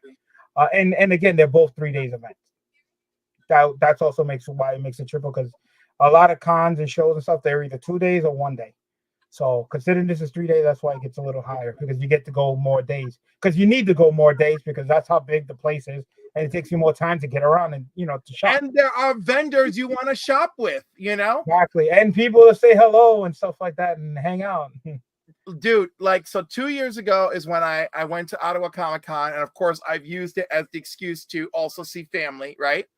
And I have the one cousin who has liked comic books for years, and I'm so proud. With the Council Comics, our little stream and him catching it once in a while reinvigorated his interest in comic books. So when we met up, and this is my cousin Scott, we went right into Ottawa Comic Con, and Ottawa Comic Con was fine, and they had a neat Batman 125 exclusive that I picked up, and I had a nice time. And then the second day, he got there super early, and I'm across the street, and I walked out of the hotel. I'm like, oh my god, this is madness. I was like, where am I gonna park? And then I'm driving around. I'm like, dude, there's a cemetery where they're parking people. I'm like, I'm not doing this. I'm like, I'm going shopping. I'm like, enjoy George St. Pierre. I'm gonna go shopping, right? Which is what happened. And so I found the local comic shops, and then one of them is it's called the Comic Book Shop, by the way, in the PN. And they're like, oh, we do Midnight Madness. It starts 9 p.m., blah, blah, blah. My mom got sick when she was at the casino. So that night I'm hanging out with my cousin and having dinner with her and her husband. My mom shows up there. I got to take her back to the hotel, nurse her back to health. I missed Midnight Madness. Sunday we did brunch for my family. And then Monday we were just heading back in a rush. So this year I'm like, all right, more strategy, right? So we got there Thursday night. I told my cousin, I'm definitely only doing Friday. It's a waste because there's not much. And you know what? It's true. I walked in, we go to the main booth, the exact same exclusives as the year before, and I'm like, okay, now you're making me feel sad. All right. By the way, I did see George St. Pierre in the hotel the year before, and he smelled like sex and starlight. It was amazing. And then I would have guessed that. Actually. And everyone's like, what kind of what does that smell like? And I'm like, whatever I made you evoke in your mind with that, you conjured it. Yeah, whatever I conjured, that's what it is, right? Right. Now this is what's funny. So back in 2018, my mom and I were out to dinner locally at this restaurant that overlooks the Hudson River, and we ran into Giancarlo Esposito, right? And so it's me, my boyfriend at the time, his parents, my mom, we're all looking at him. We're trying to figure out why we know this guy's face. We piece it together. He could tell we're piecing it together. And when he comes, and he's on crutches at the time, and when he comes over, he takes off his hat and he greets us and he tells us to have a great evening. And we're like, oh my God. And so that was really nice. And he made eye contact with my mom. And I'm like, oh. So now we're in Canada this September, and we're in the lobby, and Giancarlo Esposito's coming through the back with somebody. And they're approaching the elevator. My mom and I are going to the elevator. And again, they make eye contact, and he tips his hat to my mom. And so him and the entourage get on one elevator. My mother and I catch the next elevator. And I'm like, what is going on with you and Giancarlo Esposito? And I was like, also, I would love for him to be my stepfather. That's hilarious. So no, it is the best. And those are two experiences that I can't they're irreplaceable. Hello. Hello, Brandon. What's going on? Hello now. This is my first time meeting you three. Yeah, nice to have you here. Yep, and there's a stream to see your audience button right there. We're just talking, hanging out. How's it going? Just fine. And do you have a favorite Looney Tune character? Oh, do I have A favorite? a favorite? A favorite? Yes. Mine would be Marvin the Martian. Marvin's a good one. Yeah. I have a special place for for Bugs Bunny. But I also like Tweety a lot. I'm Sylvester. I'm sorry. I go with Well, obviously you're the cat guy. No, I like Sylvester too, but Tweety is what makes it funny, you know? Like, yeah, but Sylvester is partner. Without Sylvester, which we would be like doing what? Nothing. You gotta. Well, that brings us to Wile E. Coyote, right? You know, like Wile E. Coyote, the laughs only work because of Roadrunner. Exactly. Yeah, those are my favorite. Those are my favorite, by the way. Which one? The Roadrunner and Coyote one. Oh, okay. Really? Yeah, that's good. Yeah, a great show. I think Wiley is more funny than Roadrunner, because Roadrunner just gets away with everything, just laughs. You know, but Wiley gets all the bang and everything. He gets all the run in. And I have a little special place in my heart too for Speedy Gonzalez. Oh yeah. Are there any swear words in this channel? Swear, you can say whatever you want. If I stream, and there's a stream to your audience button, then my fans doesn't want to hear cuss words. Oh, okay. No, you don't. No curse. No. And how long will the stream last? Oh, we're just hanging out. Yeah, we're just winging it right now. Yeah, there's no time limit. You could, like I said, you can leave or come and say what hanging out, just to hang out. Yes, tomorrow is Christmas Day. Yeah. Well, actually, for us, it's in less than 2 hours on here on the East Coast. You gotta have the Santa gifts out here shortly. Yeah, Australia is well into their Christmas. And there's a stream to your audience button. What? A blue button that says students to your audience. If I hit it, this stream will be reported over to my channel. Yes, it will stream on your channel and this channel simultaneously. Yes. Okay. Yeah, we're keeping it pretty clean.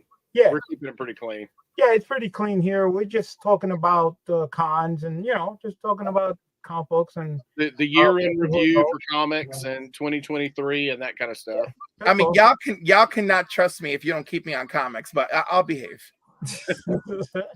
If you know you have to, Cliff, that's then I guess you can, huh? Right. Yes. And do you guys like my YouTube channel? I've never seen it before, Brandon.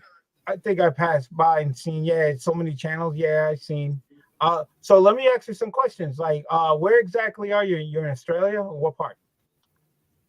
I'm not from Australia. Oh no. Okay.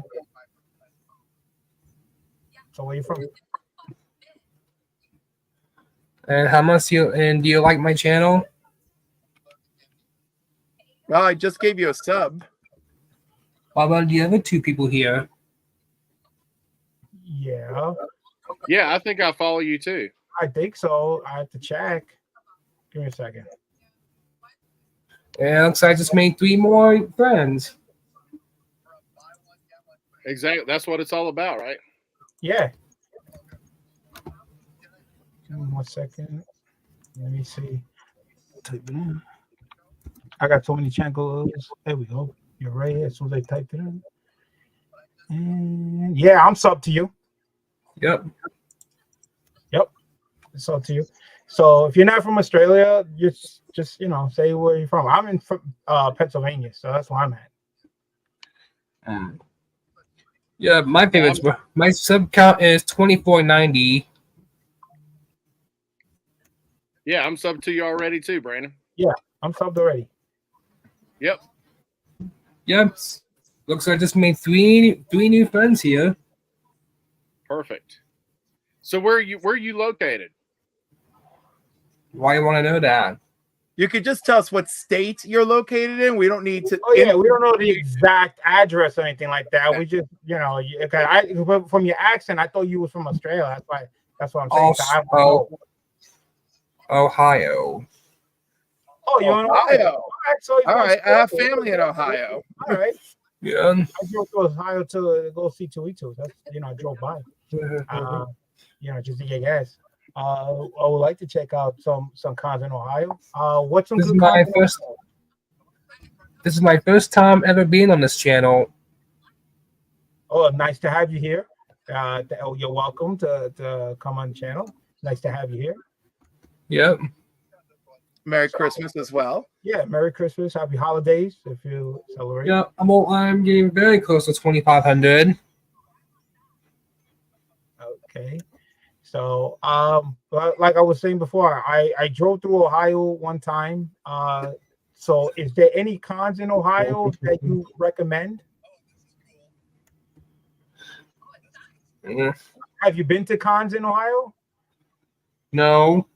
No? Okay. Do you collect comics, or you just like anime tunes? You collect Funkos or stuff like that, or action figures? Yes. So that I did hit the stream to your audience button, and now your stream will be ported over to my channel. Okay. That is right. Yeah. Iceman comes to pretty much all my live streams.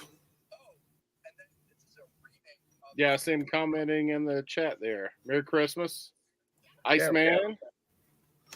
Blitz Comet. And Iceman, Merry Christmas, Brandon. How you doing, man? How you doing? How's everything, Iceman? Merry Christmas to you, Brits Comet. And Streamlabs. what if all three of you came to What happened? What if all three of you came to my channel for a stream? Are you inviting us to your channel for a stream sometime? Yes, all three of you. All right. Is the topic Looney Tunes, or would you do a comic book night for us since we're comic book people? Both Looney Tune comics. Okay. Looney Tune comics. You guys have any Looney Tune comics? What? Do you have any comics from Looney Tunes?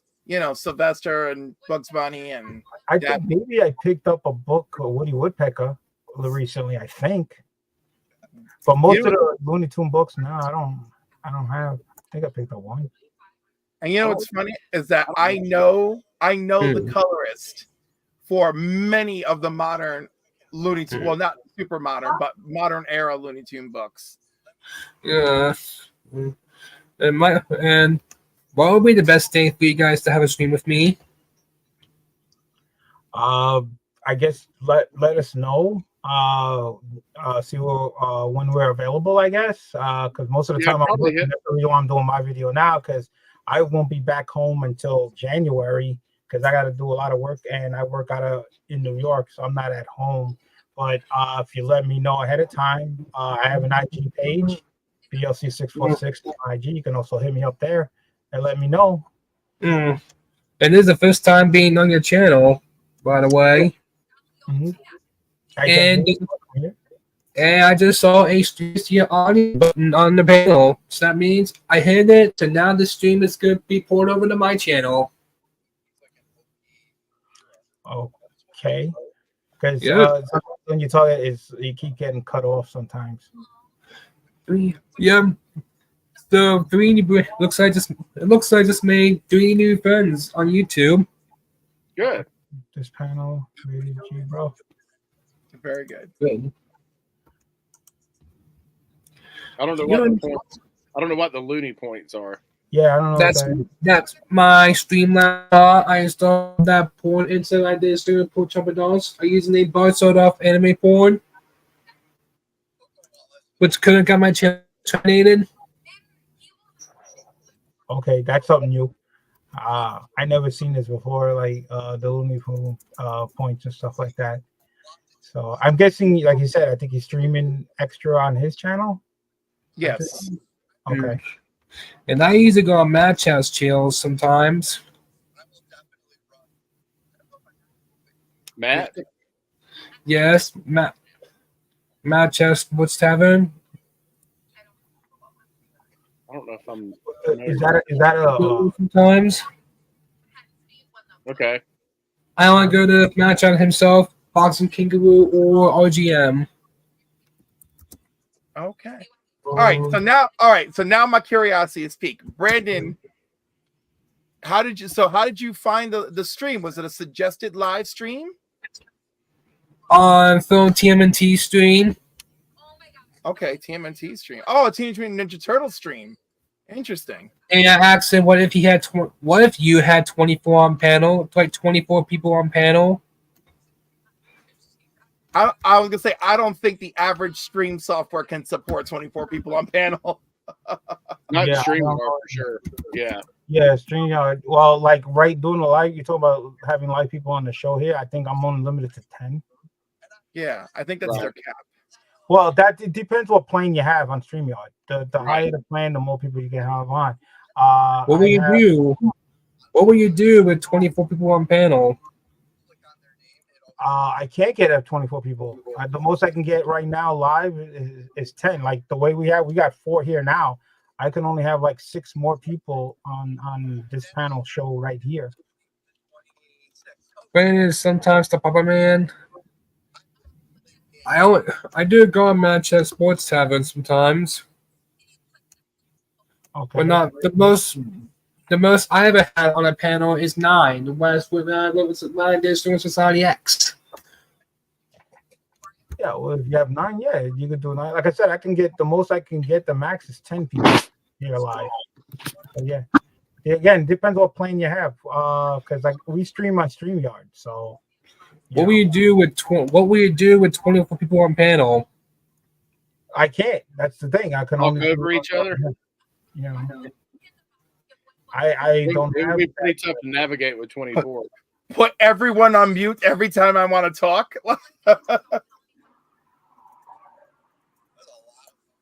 Yeah, you probably won't even get people probably be yelling and screaming and probably cussing at each other. 24 on panel caused me to unsubscribe from you. Is that what happened with the boxing channel? Especially if you had a green room. But 24 in the green room with 24 people. If 24 people was on the panel, Brandon wouldn't even get a chance to talk. Right.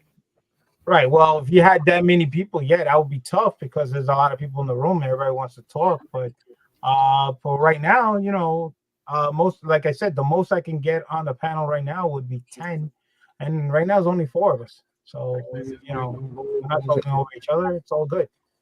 Yeah. And it looks like I just made. Looks like I just made 3 new friends on YouTube. Three more. That's awesome, dude. Yeah. How much do you love my channel? Well, we'll find out when we spend time with your channel. Well, it looks like you're doing way better than us. It looks like you got what is it? 480 subscribers. 2,490. Yeah, that's awesome. That's way better than I got. I come close.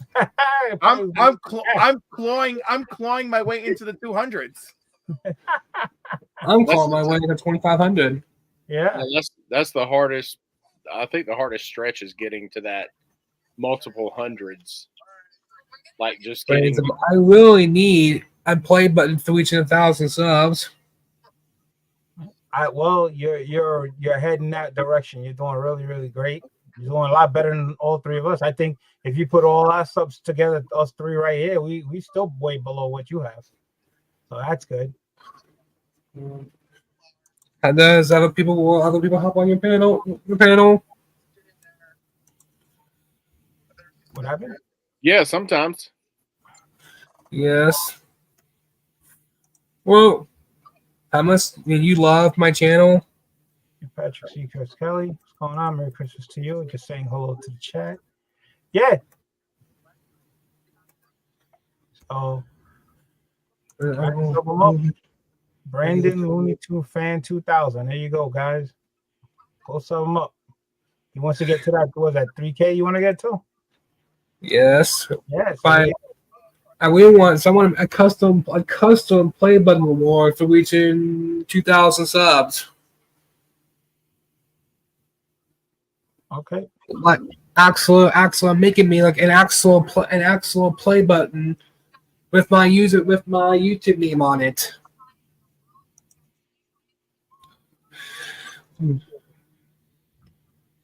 Oh, I don't know.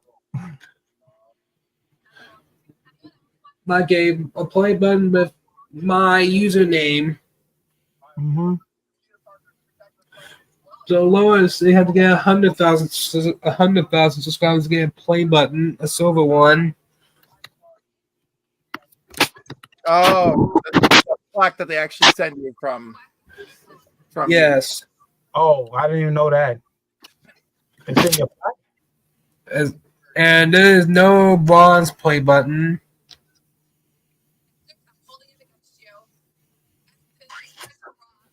I love that in the chat we've got like the favorite hot dog and favorite hot dog condiments going. Sure, why not? I mean, I love it. You know, by the way, I'm a chili and cheese guy. I mean, not that that's exclusive. I mean, like when you're out and you're going to go get a special hot dog. Like I get the chili and cheese dog. You know? Yeah. How much do you like you? And, yeah, this is my first time. This is my very first time I ever be on this channel, and this is my first time being on this channel and some students on my channel. Awesome. Yeah. Ever see pals very students to your audience button? I usually ask for the account choose for my channel before I actually hit it because I want my channel to go triple X, cause me to have no more subscribers. Okay. I love that passion. But Brandon, do you eat hot dogs? No, I eat corn dog, but only outside of it. You've only had what of it? He eats outside of the corn dog. Outside the casing, you mean? Just the corn, no dog. Oh wow. Yes. And how crazy? What would you do with 24 people on panel? I'm gonna make that easy for you. I would never let that happen. Okay, but I'm a foodie, so play with me. Do you have a favorite fast food? Versus? There is no versus. Do you have a favorite fast food? Are you into hot dogs? Are you into hamburgers? Are you into pizza? Which is your favorite? Hamburgers, plain hamburger. hamburger. Really? No pickles, no mustard, no ketchup, no cheese, just plain. Yes. Okay. Hamburger and bun. Only. And I'm planning to start doing gameplay videos, but sometime in January. All right, so back to the question with the hot dogs. You said you like the chili and cheese. He likes the hamburgers. Mine, I like to put ketchup, mustard, sauerkraut, and red onions is one of my favorite on the hot dogs. But that's a good one. Yeah, I don't mind having chili and cheese also on my hot dog. I love that combination also. Have you done pickled red onions on your hot dogs? Pickled red onions. Pickled red onions. No, I don't think I have. Okay, so I gotta tell you, the red onions in a pan with some butter, with some red wine vinegar, okay, with some sugar, right? And just go to town until they're like nice and softened. Put them aside in a bowl. Wait, a little bit vinegar, a little bit of water. So you want vinegar and water ratios, so like a quarter cup of vinegar, a quarter cup of water, right? After you saute them, put them in a bowl, right? And add that to your burger at the end, and it is, or hot dog even, it is spectacular. Wow. Also great for tacos. I just pickled some red onions actually. I just did a little batch. Isn't it? When they can't have sugar. You can't have sugar. Yeah. Well, then you're gonna have some very sour ones. I eat some sugar. Okay. Comments about it. So what is your favorite food then, Brandon? What do you eat? Like what, you know? And I am streaming this over to my channel. And this is streaming on my channel, by the way, even though I just first met you three, and we're already friends. Okie dokie. Yep, I'm streaming this on my channel for the first time, even though I just met you. Brad, are you also streaming this? Yes. I No. am not. Okay. I'm not. No. Then okay, who else is streaming it other than Because there was a button that says stream this to your audience. No, I got you. I got you, Brandon. I know what quadrant you're in. Match's channel also has that button, but his like triple X. If a student over there hit my channel, I'll probably will have 0 subscribers. So the first thing I've learned here is I'm not going to anyone's boxing channel after tonight. That's for damn sure. And but that's the first thing. I only go on the panel for either Matcha, Boxing Kangaroo, or RGM. I only go to one of those three are there. Okay. Mad Chat equals triple X. If I stream Mad Chat's channel to mine, I probably would have 0 subscribers. If I stream this, but you know, and I do not like boxing, sir. I'm not a fan, but after what I'm hearing described, I'm not a fan of boxing channels. But I am a fan of food. And Brandon, did you ever tell us what your favorite food is? Cheeseburgers from the Fisher's restaurant. A what from whose restaurant? Fisher's. What is that, Italian?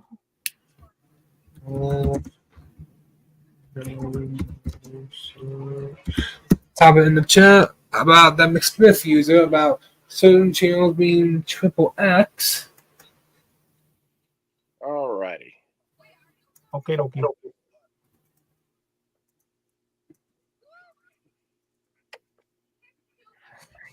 right.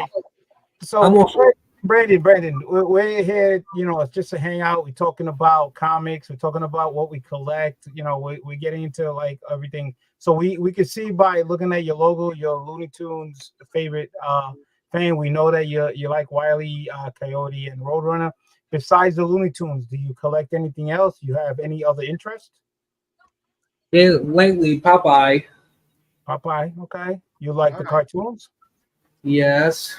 Hey, what do you got? DVDs? You got action figures? What is it you like about Popeyes? I have the only toys I have is Lego figurines and plush toys. Okay, that's nice. So you collect a lot of Legos too? I used to collect a lot of South Park figures from between 2013 and 2019. Oh, that's cool. That's nice. So what's your favorite? The Coleman and Kenny from seasons 1 through 5, 1997 to 2001. Before I was born. All right, there you go. That's nice. That's cool. And I did do menu walkthroughs. And I did do menu walkthroughs to some of my South Park DVDs. But season 14, Disc 3, the main menu had the F word, so I had to delete the video. Okay.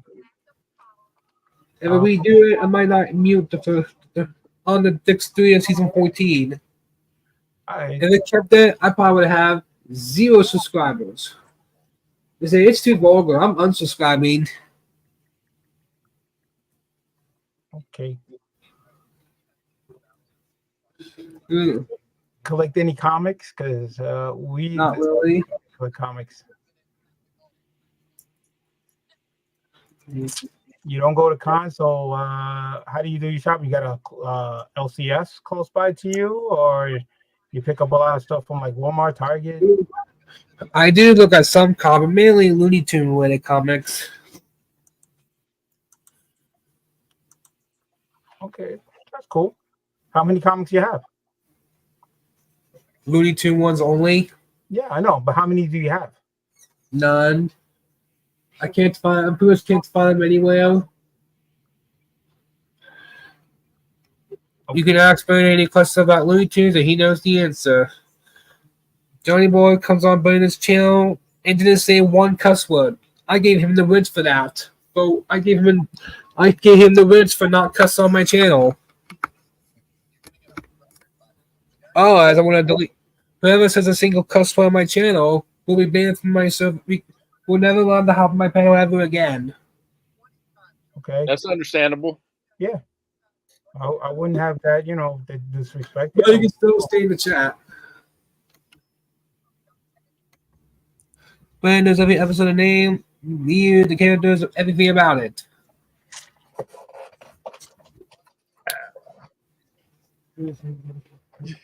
Oh, good.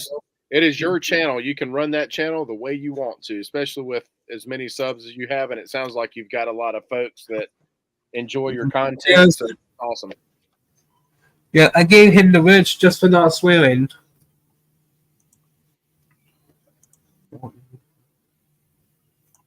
Shout out to Brooklyn Born.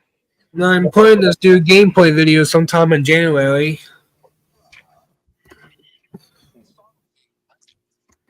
All right.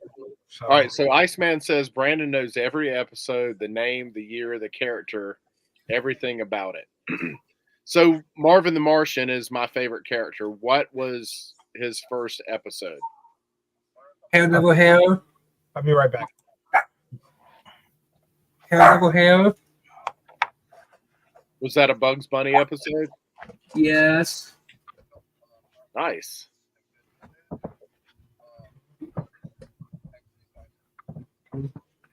Yeah. What was the name of that witch that used to show up in Bugs Bunny cartoons? Witch Hazel.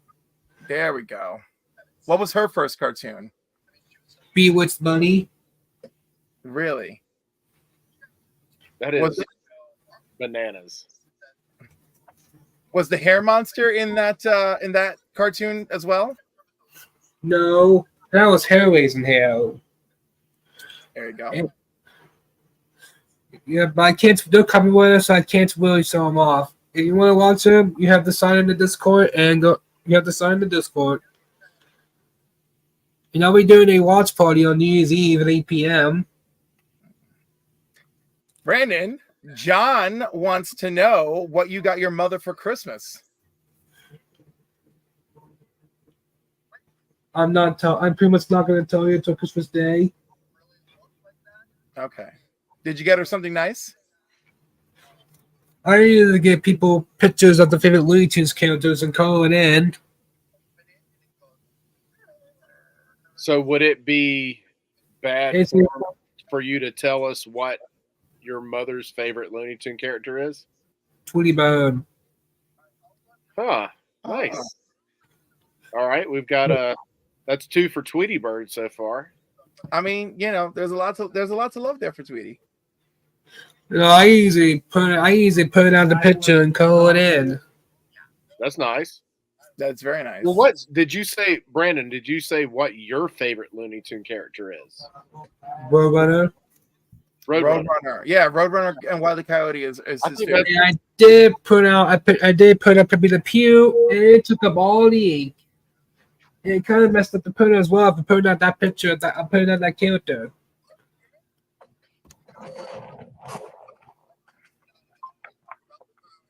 So you print out a black and white line drawing of the person's favorite character, and then you just color it in. Yeah, so the color costs a lot of money. Of course. I'm back. Sorry about that. I have to deal with something downstairs with one of my daughters with the grandkids. I'm gonna have to cut this short. Got to deal with some family issues. So I thank everybody for coming on. So I'm gonna give everybody a chance to talk about your channel and everything. So let me get first. What day all three of you will have it? What day all three of you will have a stream on my channel panel? Again, you have to hit me up on IG to see where I'm off because most of the time I'm working. So let me know. So I got Southpaw Brad. So tell the people what's going on your channel, where you're gonna go, heads up and everything. I've been laying low a bit, but you can find me on my live streams. I've been streaming on other people's channels. My live streams on my panel will probably be going on hiatus till New Year's Eve.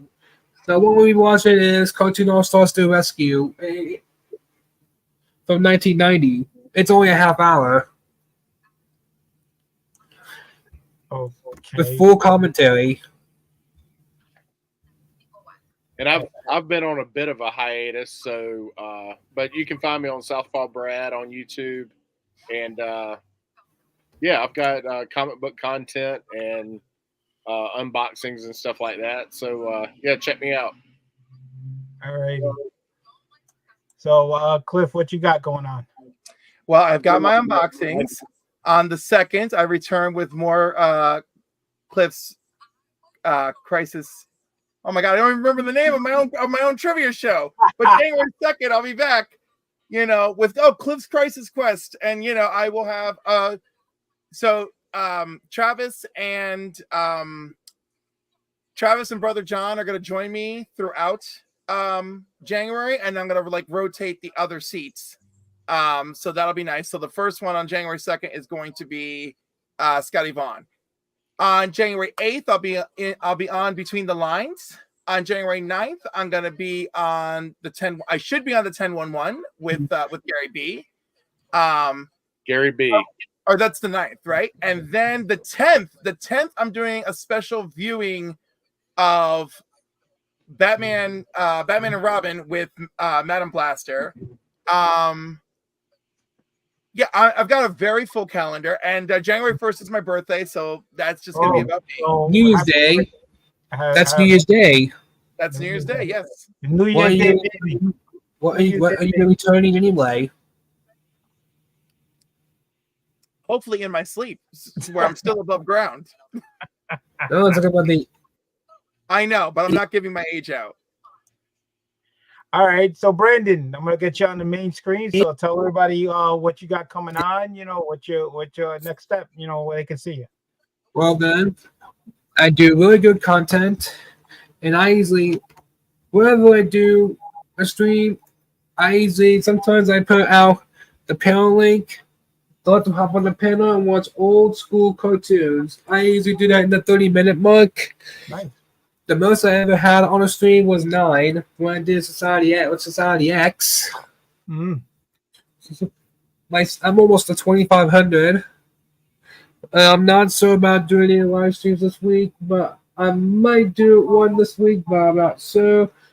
Probably everyone and no one wants to pop, and nobody wants. But Mad Chad's a pretty decent user. I don't go on his panel that much anymore. I do go on it sometimes, but only if Mad Chad, RGM, or Boxing Kangaroo. One of those three are there. Or if there's too many people, there'll be too many. If there's too many people, I won't even get a chance to talk, cause me to hop off. Okay. I do go on Pacific 4 pop top panels, and a long time ago I did. What if you had 24 on panel and then say you can't have 24 people? I don't want to have 24 people. It'd be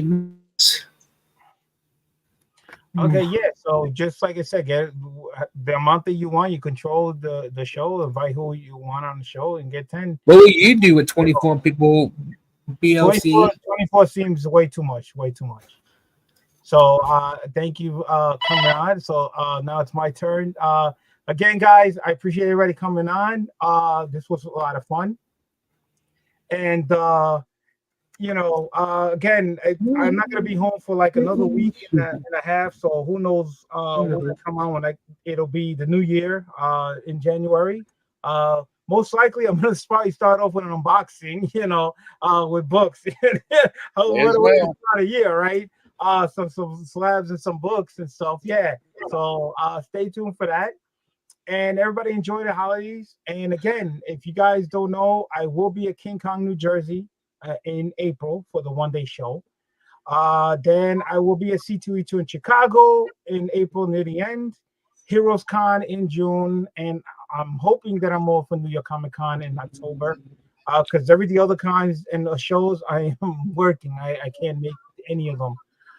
So I thank everybody. I thank everybody who came on to hang out. We talked. We had a great time.